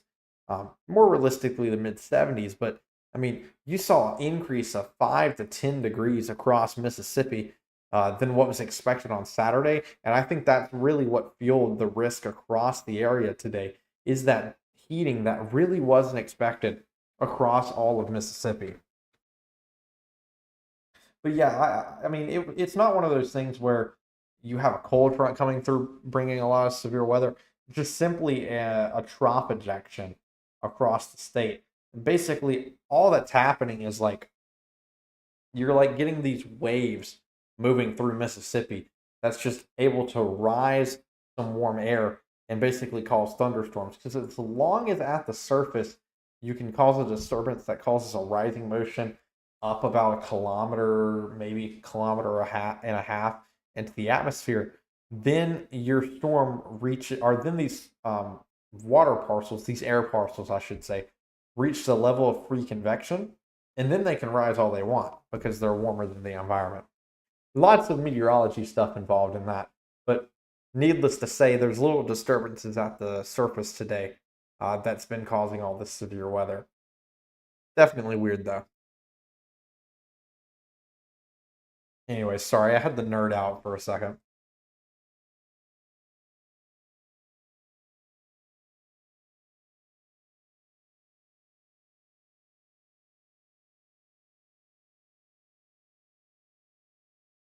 Luckily, our goal is that me and Jake are eventually actually going to make graphics to kind of explain all these little weather phenomenon. Because I mean, usually they're fairly fun to talk about. And they're all very weird. Like every single one of our systems this year has been completely different so far. We haven't I don't think we've had a single actual traditional um I don't think we've had an actual traditional cold front come through yet. Normally we deal with a lot of those in the winter, but also those are usually the ones that produce the massive tornadoes. Um, during spring. Those are the ones where you get the massive warm front with the prefrontal supercells. And then you also get another wave of severe weather with the uh, cold front itself. Those days always suck because you have the prefrontals that last for hours, and then you have another severe weather threat come through with the temperature change. Um, Definitely some interesting stuff there. Kind of just waiting for them to let this severe thunderstorm warning expire or delete it here at the line between Jeff Davis, Covington, and Simpson County, south of McGee. Are we liking the ability to see county and parish lines a little better now? Because I realized you weren't able to see them, and probably a lot of people know what their county at least looks like, hopefully. Makes it a little easier to see what we're talking about. Been trying to fix a lot of things graphics wise. I guess it can be a little confusing, but I'm just trying to see what we can do with that. When you zoom in, it looks fine. There it goes. They just removed the severe thunderstorm warning.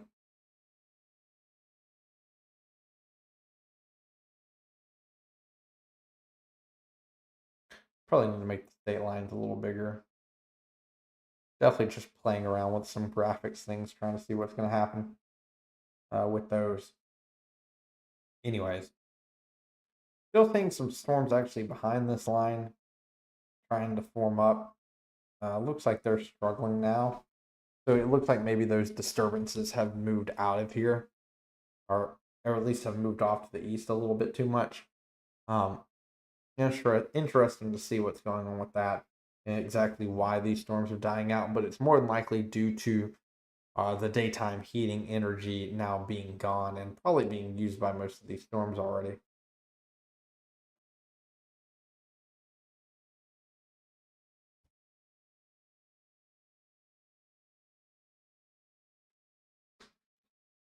At least the goal with Magnolia State weather is if I decide to go get my master's, which I probably will, and Jake will too, um, is that um, we'll be able to keep working on Magnolia State weather while we're doing our masters, and then who knows how big Magnolia State weather could get by the time we graduate. We're just going to be honest.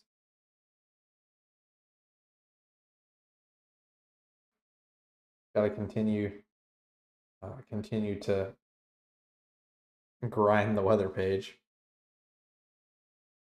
And I'm not gonna lie, it sucks sometimes. Like it takes a long time every day to post 8 to 10 posts. And to be honest, I don't even aim to post that much whenever we're doing live weather coverage. We can worry about that later. One thing I can tell you we are working on soon is that you're going to be able to hopefully not subscribe to the page, but like you get a button that like shows live alerts or something, or like it shows you whenever we post. And soon we're going to have a system that's going to hopefully automatically post anytime there is a severe weather alert in the state. And so what it'll do is if like there's a tornado warning issued, it'll render the map and post it on Facebook. And so that'll be cool. We're not really focusing on an app right now. If anything, we'll build a website. The first thing we'll do is build a website probably. But that website's going to have some good stuff. I guess, I mean, it'll be easy to go to magnoliastateweather.com instead of just opening an app. I know opening an app is so much simpler, but that's also so much more expensive. We actually have more playing room with a website.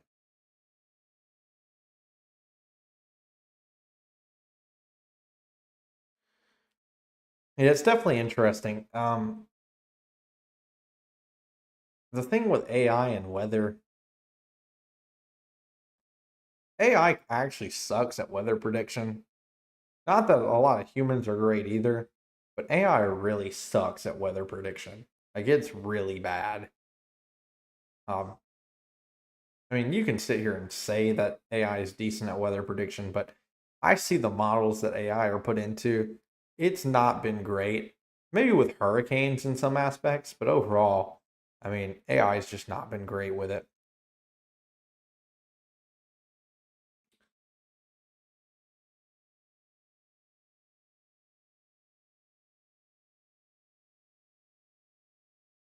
I mean, what you got Y'allbot by Ryan Hall? I mean, we're thinking about, I mean, we're already in the works of something that basically does the same thing, maybe without a cute little bot on the screen, but I mean, it'll read you information and other things.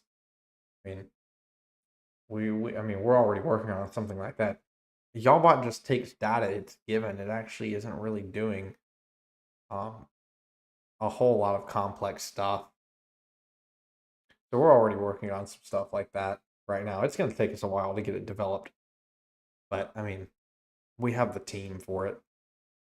We're more of working on a 24/7 live streaming platform for Mississippi in terms of weather, and that'll actually be fairly easy to do. Hopefully, um, just something you can log on to see what the weather's going on around the area whenever we're not live.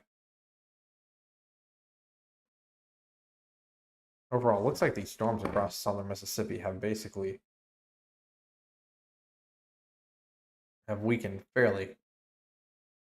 um, weakened a fairly good bit. So I don't know. It really looks like maybe the daytime heating is getting to these storms. This storm outside of Yazoo City, between Yazoo City and Pickens and Canton and Pickens, Still looking decent. Let's go ahead and let's just get a sky cam on this one. Why not? I don't want to go offline yet, so might as well see if we can see anything at least.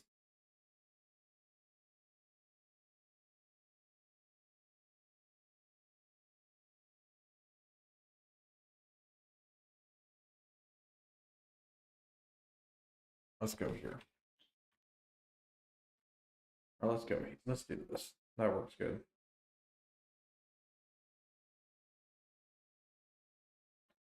So this is north of Canton that we're looking at right now. Definitely see some lightning with this storm.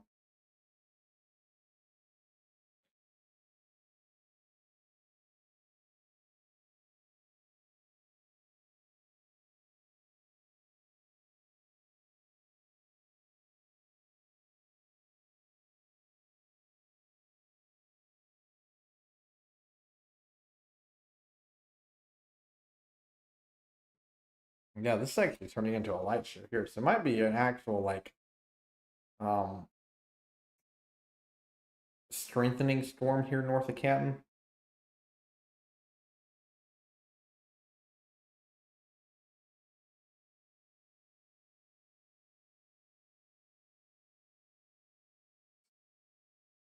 Well, one thing I noticed is all Y'allbot's doing is it's going through the same thing over and over again. And so I mean it's the same thing we can do, just with more money put into it and less care about you. Like I mean this in the nicest way. Y'allbot does not care about um central, southern, and central and southern Mississippi, and does not definitely doesn't care about the Florida parishes of Louisiana. And that's one advantage we'll always have is like these big corporations can do what they want, but they don't care. And yes, I know I just said that Ryan Hall's a big corporation, but it's basically he's a national weather page at this point. He has a few more bells and whistles than we do. That's definitely true. But I mean, notice they're not live today. I mean, none of them are live today. Um, I mean, who's going to do the small little severe weather events across the state? I mean, you have to have people that care.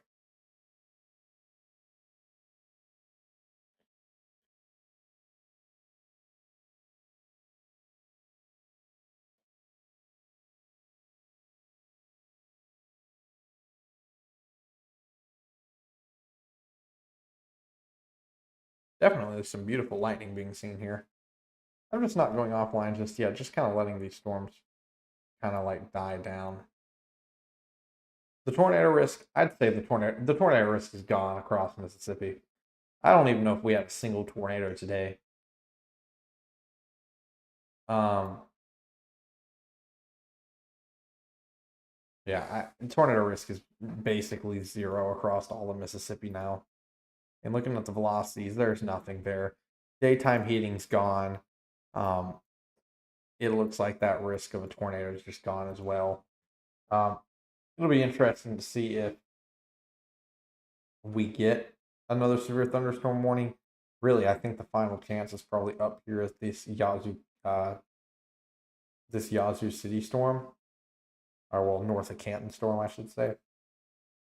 Maybe over here near the Columbus radar, but really, I'm not seeing anything here that looks like it could really strengthen much farther. So just some heavy rain up towards Tupelo, all the way through Aberdeen and through Amory as well. But besides that, I mean, we're not seeing anything severe for the rest of the night, I'm pretty sure.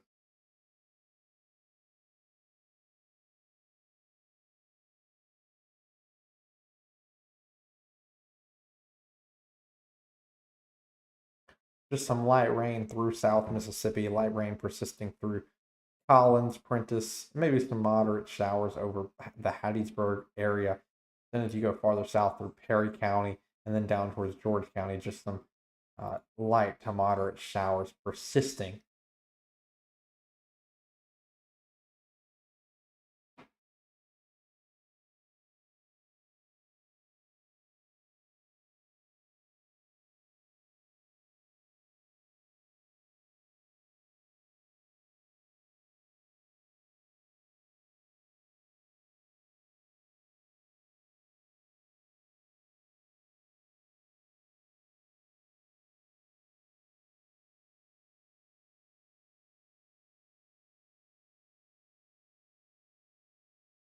I think we might start doing 2 graphics for these.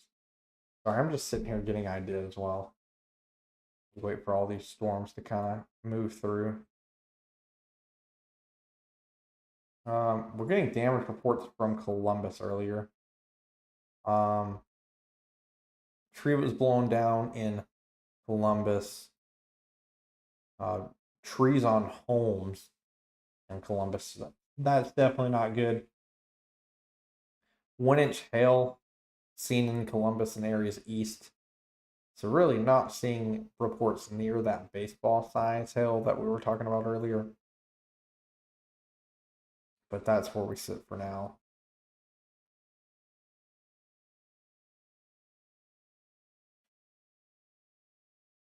A lot of people's been asking for us to include more locations on our highs graphics. So that's going to be something we're actually going to be able to do here before too long, which is going to be nice. Whenever we get our new graphics package introduced. So yeah. I think we've been live for long enough today. I've been live for roughly 7 hours now. But I can basically confidently say, like, even if a severe thunderstorm warning gets issued, I mean, I don't want to go offline and have to come back. I'm going to wait for this storm north of Canton to go away before we go offline. I don't think any of these storms up near Tupelo or Aberdeen will strengthen to the point where they will issue a severe thunderstorm warning. It doesn't look like any of these are interested in strengthening, mainly because it's already rained through all these areas, so it's already cooler. So you don't really have the temperatures there for it.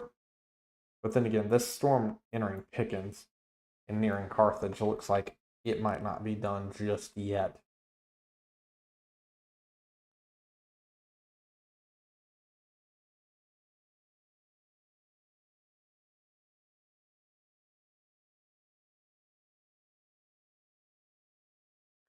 Yeah, I mean, I think, I really think TV has taken the meteorologist out of meteorology. I mean, I don't know if that's in regards to the National Weather Service or whatever it may be. But there's so many times where, like, I visited the National Weather Service. At the end of the day, half the people at the National Weather Service are going to have the same level of degree I have. So, in some cases, we're playing with the same toys here. Um, sometimes it's okay to disagree with them.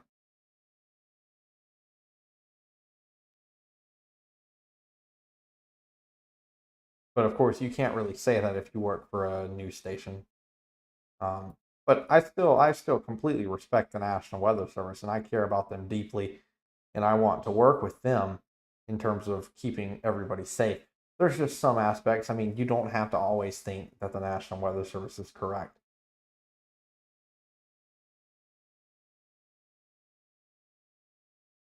It sucks. I know, like, I don't ever enjoy just sitting here with 5 viewers, but I mean, at the end of the day, I got to remember this is a low end weather risk. There's been a lot of people come in and out throughout the day. This time next year, hopefully, we're sitting with um, a lot more than that. But I also know that whenever we get some big weather event across South Mississippi, I know that people are going to tune in. So it's just for me personally, it's very hard sometimes to keep pushing through with this while it's small, but it's what you have to do to keep growing. But we're here and we're growing, so it's growing pains. It really is. It's never nice here sitting for 7 hours. It actually has gotten a lot easier now that there are people in the comments to at least talk to and keep a conversation with. It was not easy before that because then you're just here doing nothing. And that's my goal is as we get more and more people, my goal is for weather coverage with the people. Like in times like this, whenever there's no warnings for anything and we don't really have much to talk about, I want to answer as many people's questions as I can.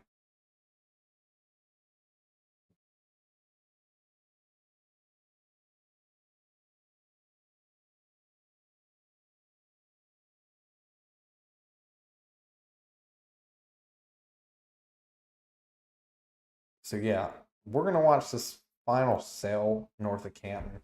As soon as I see this thing start weakening, I'm gonna call it. But um, we'll have to wait and see. One thing I'm excited about is hopefully sometime soon, we're going to be trying to get a API key in. You might not know what an API key is, but we're going to try to get access to the MDOT traffic cams in terms of having a API so that we can build our own camera system so that we can quickly just click from camera to camera through the cameras that we like. And that would make our lives so much easier. But then also on top of that, whenever we start working on the Magnolia State Weather camera network, the Skycam network, um, I have a big, I have a big idea with Skycams.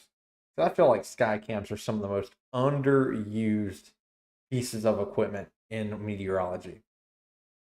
I mean, I mean, hold on, let me see if I can find this because like this is just like something I'm really passionate about. But like, I mean, you can literally call out tornadoes even at night in some cases on sky cams. Like I'm gonna have to scroll down for a while, but like there's so much you can do with sky cams. And I feel like they're so underused for their value because they're not terribly expensive. Um, because I mean, what community is not going to want to throw in $300 to $500 to get a sky cam put in? Like that's gonna be amazing. Um, like I mean, sure you're saying, hey, that's $500. I mean, all you got to do is put together the like the not the GoFundMe, but put it together. There's nobody to put it together here in South Mississippi. Um, so that's really the problem. And that's what I'm here trying to do. Another thing I'm really trying to focus on is like my home county just got rid of tornado sirens a few years ago, saying that the funding are saying that they were too expensive to upkeep and that people don't care about them. I think that's completely false. I think people prefer tornado sirens. Um, that's another thing I want to get kind of behind.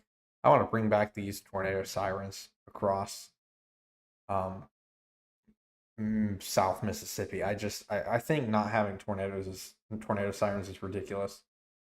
How's the storm near Prentice? Let's take a look. Oh heck, I'm not even looking at Prentice.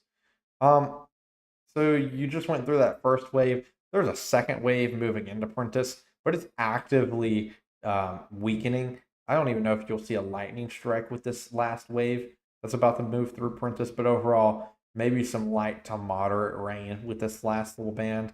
And then after that, I mean, you might see some sprinkles, but that would be all you have for Prentice.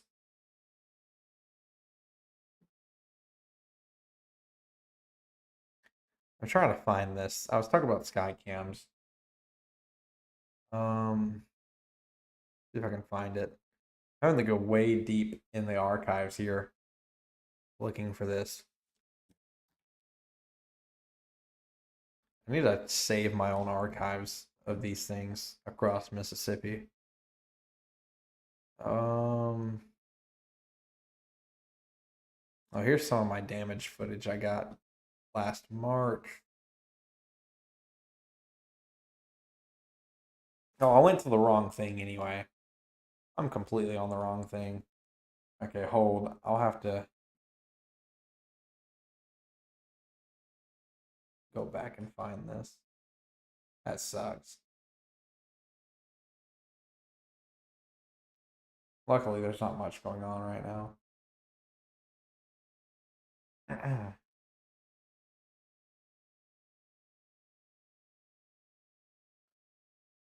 Genuine question for everyone watching right now. Would you guys like me to do more of the daily video weather explainers? I those have done decent when I've posted them. It's just like it's so hard to build up the courage to do those whenever I never know if they're gonna do decently. Um, I think I might start putting time into those again. Like, are those useful?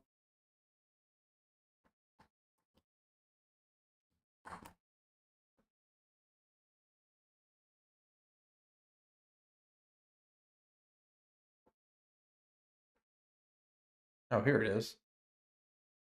I found it.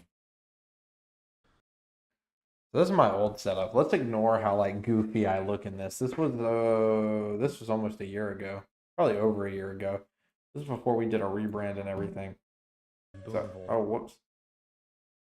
Let's mute myself here and play it through. So here you can see what was seen as a lowering in the cloud base here on an MDOT traffic cam at 4 in the morning. This was a tornado on the ground. Did not report it as a tornado on the ground at the time, but this was a tornado on the ground that you can obviously clearly see via traffic cam. Like, I want to go back and stop this. Like, obvious tornado on the ground here. And this is via MDOT traffic cam. This isn't even a sky cam. So, like, if we can do this with an MDOT traffic cam, we can do this with a sky cam. So that's just what I wanted to point out there.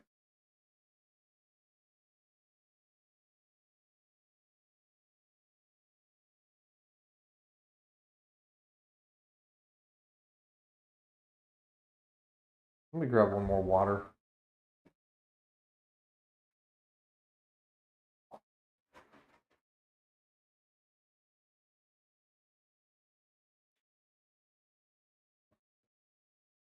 And so here's one thing that I think is interesting is like, so we're gonna have the storm chasing truck. Um, they did put the weather balloon up, and I think that's what we looked at earlier. We looked at that with the left and right movers. That was what I pulled up then. Guess we could actually break that down. That'd be cool to break. Let's break down a weather balloon while we're at it. Let's see what's going on and why these storms are dying. I haven't gone through a lot of meteorology like this just yet, but I do know a little bit about weather balloons. So here's what's happening. And so let's go with New Orleans. Actually, Jackson and New Orleans look fairly similar. So let's break down the weather balloon launch from 6 p.m. And so why are the storms dying? Kind of hard to see the other half of the storm over here. Let's fix that. Okay. You can see all you need to see over here. That's good enough. Let's break this down. So this is the Jackson sounding. Either one works. They kind of look about the same. I'm going to be honest. So this was set up at 0Z, so at 7 p.m. So this was probably launched about 6, maybe 6:30, but 7 p.m. And so here's where it gets interesting. Temperature was at 74 degrees at the time, and you can see all this area here. So dew point is 69, temperature is 74. And so when it comes to a sounding, it's kind of hard to know what's going on, but basically this dotted line here, this parcel trace, basically whenever a parcel hits the level of free convection here, the LFC, it can then freely rise. And so this area then between that dotted line and the red bar, the red line, this is CAPE. This is all your convective active potential energy. And so whenever I talk about CAPE in the atmosphere, this is legitimately what it looks like on a sounding. So CAPE, CAPE. That's your energy in the atmosphere. Okay.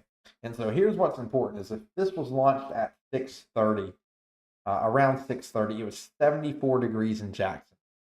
That 74 degrees is important. Okay.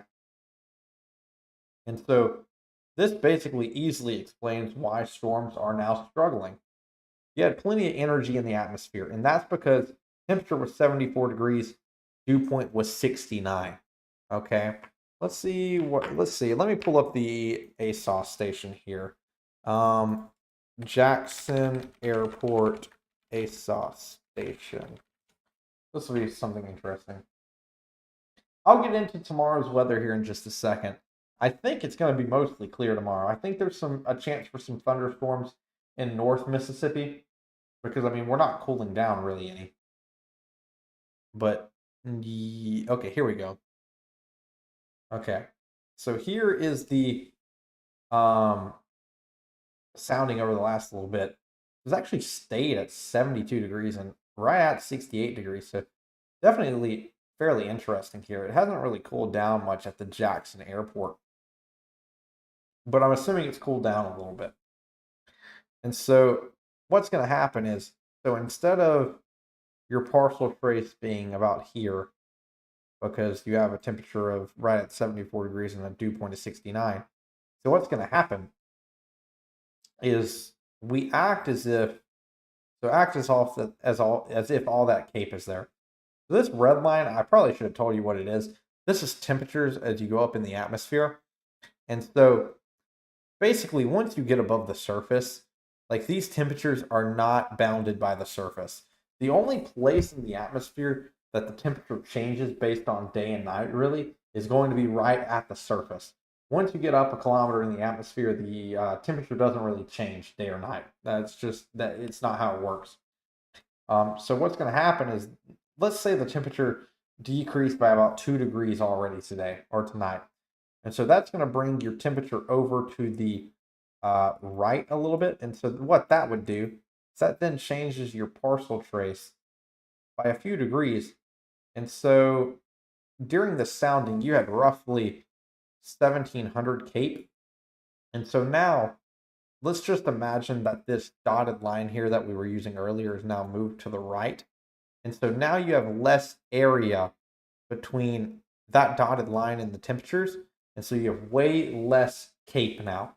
And so there's a lot less energy for these storms to kind of eat off of now that the temperatures are going down. And so eventually, once you lose about 3 to 4 degrees, I mean, we might not have any cape in the atmosphere at all. And so that's why. Quick little nerdy atmospheric stuff. But basically, as the temperatures are cooling down tonight, these storms simply don't have enough energy to keep going. So that's what's happening.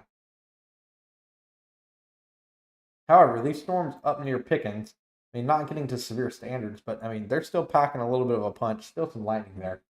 Tomorrow, I believe tomorrow, yeah, tomorrow, let's look at that. Let's go with the severe weather risk tomorrow.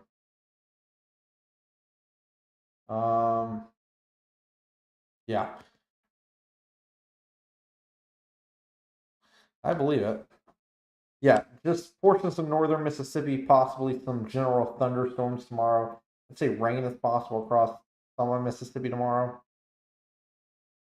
Let's actually take a look at some models real quick. Let's go with Pivotal.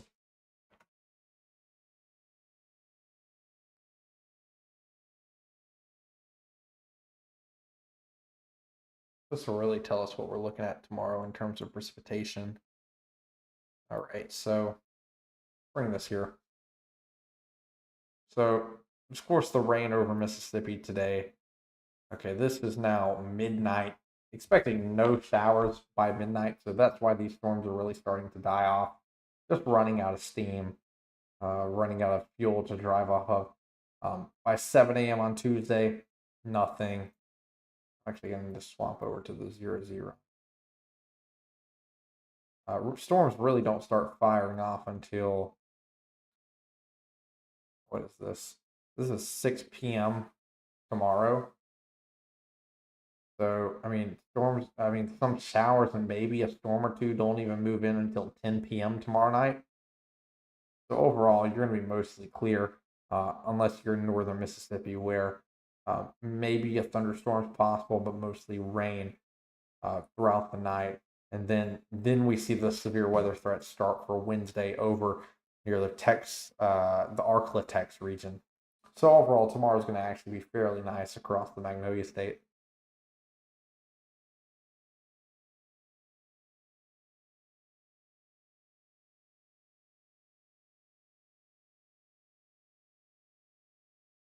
Overall, just some rain showers um, staying over southern Mississippi, northern Mississippi. We see um, some heavier rain bands over towards Amory and just south of Smithville. But overall, I mean, flooding the main concern there in northern Mississippi and south of Tupelo. Really, the main storm left, like I said, is north of Canton and now to the east of Pickens, between Pickens and Carthage. Bringing with it some lightning, maybe some small hail in there, really right in the middle of it. This is basically along Highway 17 right now in, what is this, Northern Holmes County, or Northern Madison County, sorry, not Holmes County.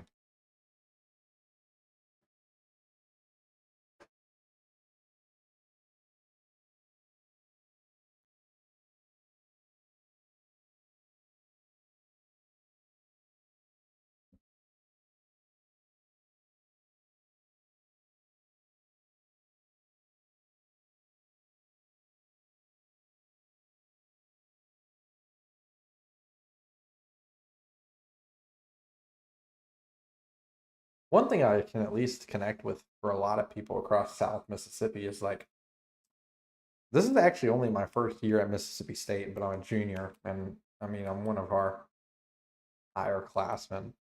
Is I came from a community college route. Um, I mean, I grew up just like a lot of people here in Mississippi. Yeah, I mean, I think almost all the bad weather's gone. I mean, maybe this cell just decides to go renegade here in Madison County, but this is the last cell that even has the chance of doing anything, and I think that chance is low. But anyways, yeah, I'm one of the few people. Well, I say few people. I'm one of the many people in South Mississippi that took the community college route, and so that was very fun.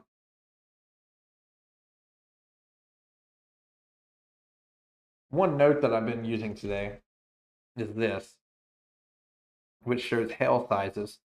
I've been trying to learn my hail sizes, and to be fair, I could not remember nickel versus penny size hail and the conversions on that.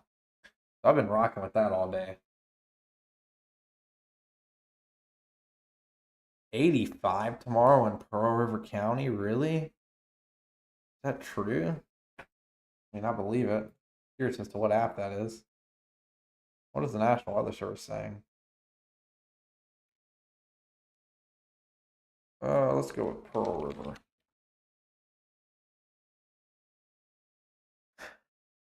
High tomorrow. Yep, 85 degrees according to the National Weather Service, which we use National Weather Service data for the most part. 85 Tuesday, 84 Wednesday, and then 66 on Thursday, and then immediately back to 75 on Friday. Wow. Temperature swings all over. I haven't really kept up with the 7 days right now. I've been very busy. So yeah, I mean, we immediately warm back up for severe weather on Wednesday. So we're gonna run it back on Wednesday, I guess. If I could get the truck ready by Wednesday, that'd be great. But I don't see that happening. I don't think I'd get the entire truck figured out tomorrow. Hopefully, I get one of the two things figured out tomorrow. Whether it's the Starlink or rather it's the Starlink or the what am I thinking? Oh, the Starlink or the power inverter. Hopefully, I get one or the other figured out. Hopefully, on some of these nights, I get to go out and get some footage and just enjoy a night of looking at some storms while Jake is doing live streaming or something. That's at least the advantage of having three of us now. Is I actually get to go out in the field a little bit. And I know people are going to be like, "Oh, we want to see Ashton or something." I think Hudson can do a good enough job. I need a break every now and then, especially if it's nothing major. If we have a major weather event, like if we have a high risk one day, just I want you to know that I will be in the studio doing the live coverage. I'll send them out in a truck or something.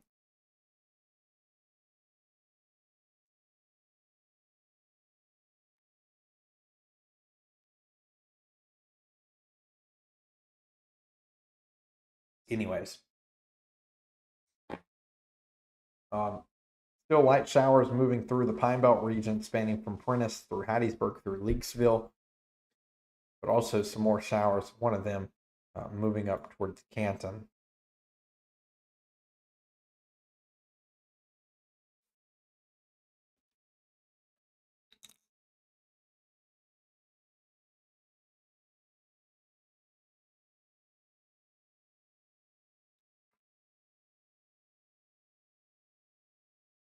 Really, I'm waiting for this one storm to really kind of die off before I go offline.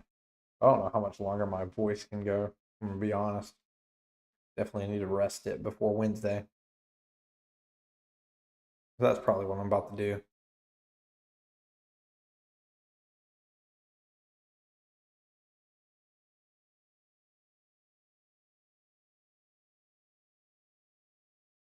I've been told to get my MBA. I've been told that don't get my master's in weather. Go get an MBA, so that it'll help me with the business. I don't know if I'll take that advice or I don't know if I'll take my master's in meteorology.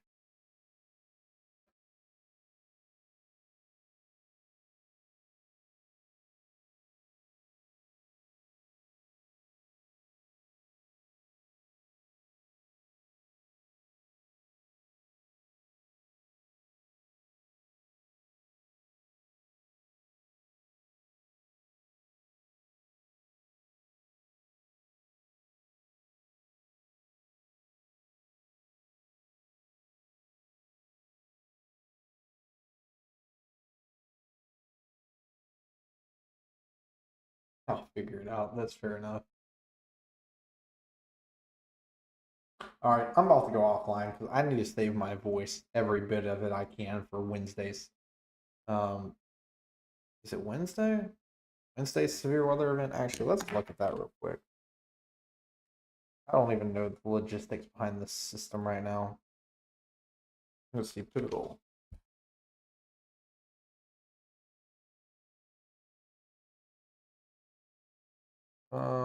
Okay. Let's look here. Bring that over. Let's see.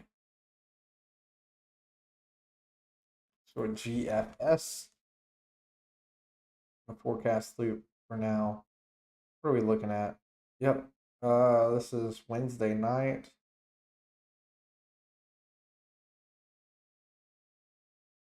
Oh, this is gonna suck. This is anywhere from. This is like a Thursday risk. Hold on. I'm trying to think.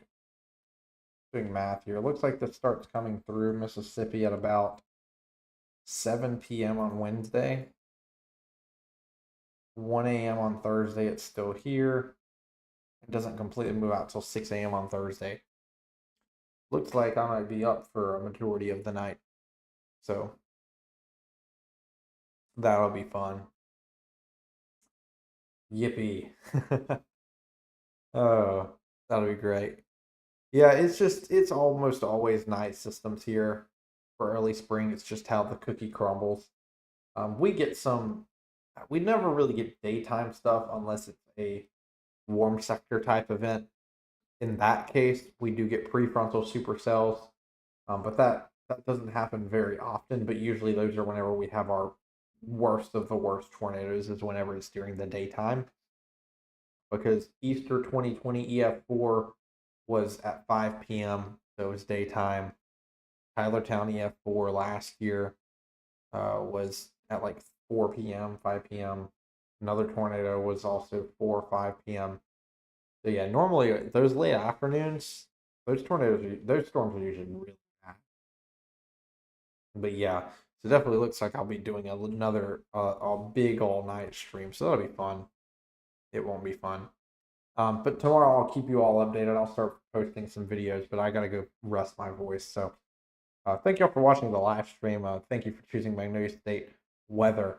Um, and God bless. And I just hope you all have a great rest of the night tonight and enjoy your Tuesday tomorrow as we get ready for the weather to move in on Wednesday night and Thursday morning. Thank y'all. Student meteorologist Ashton Champion here, signing off for now.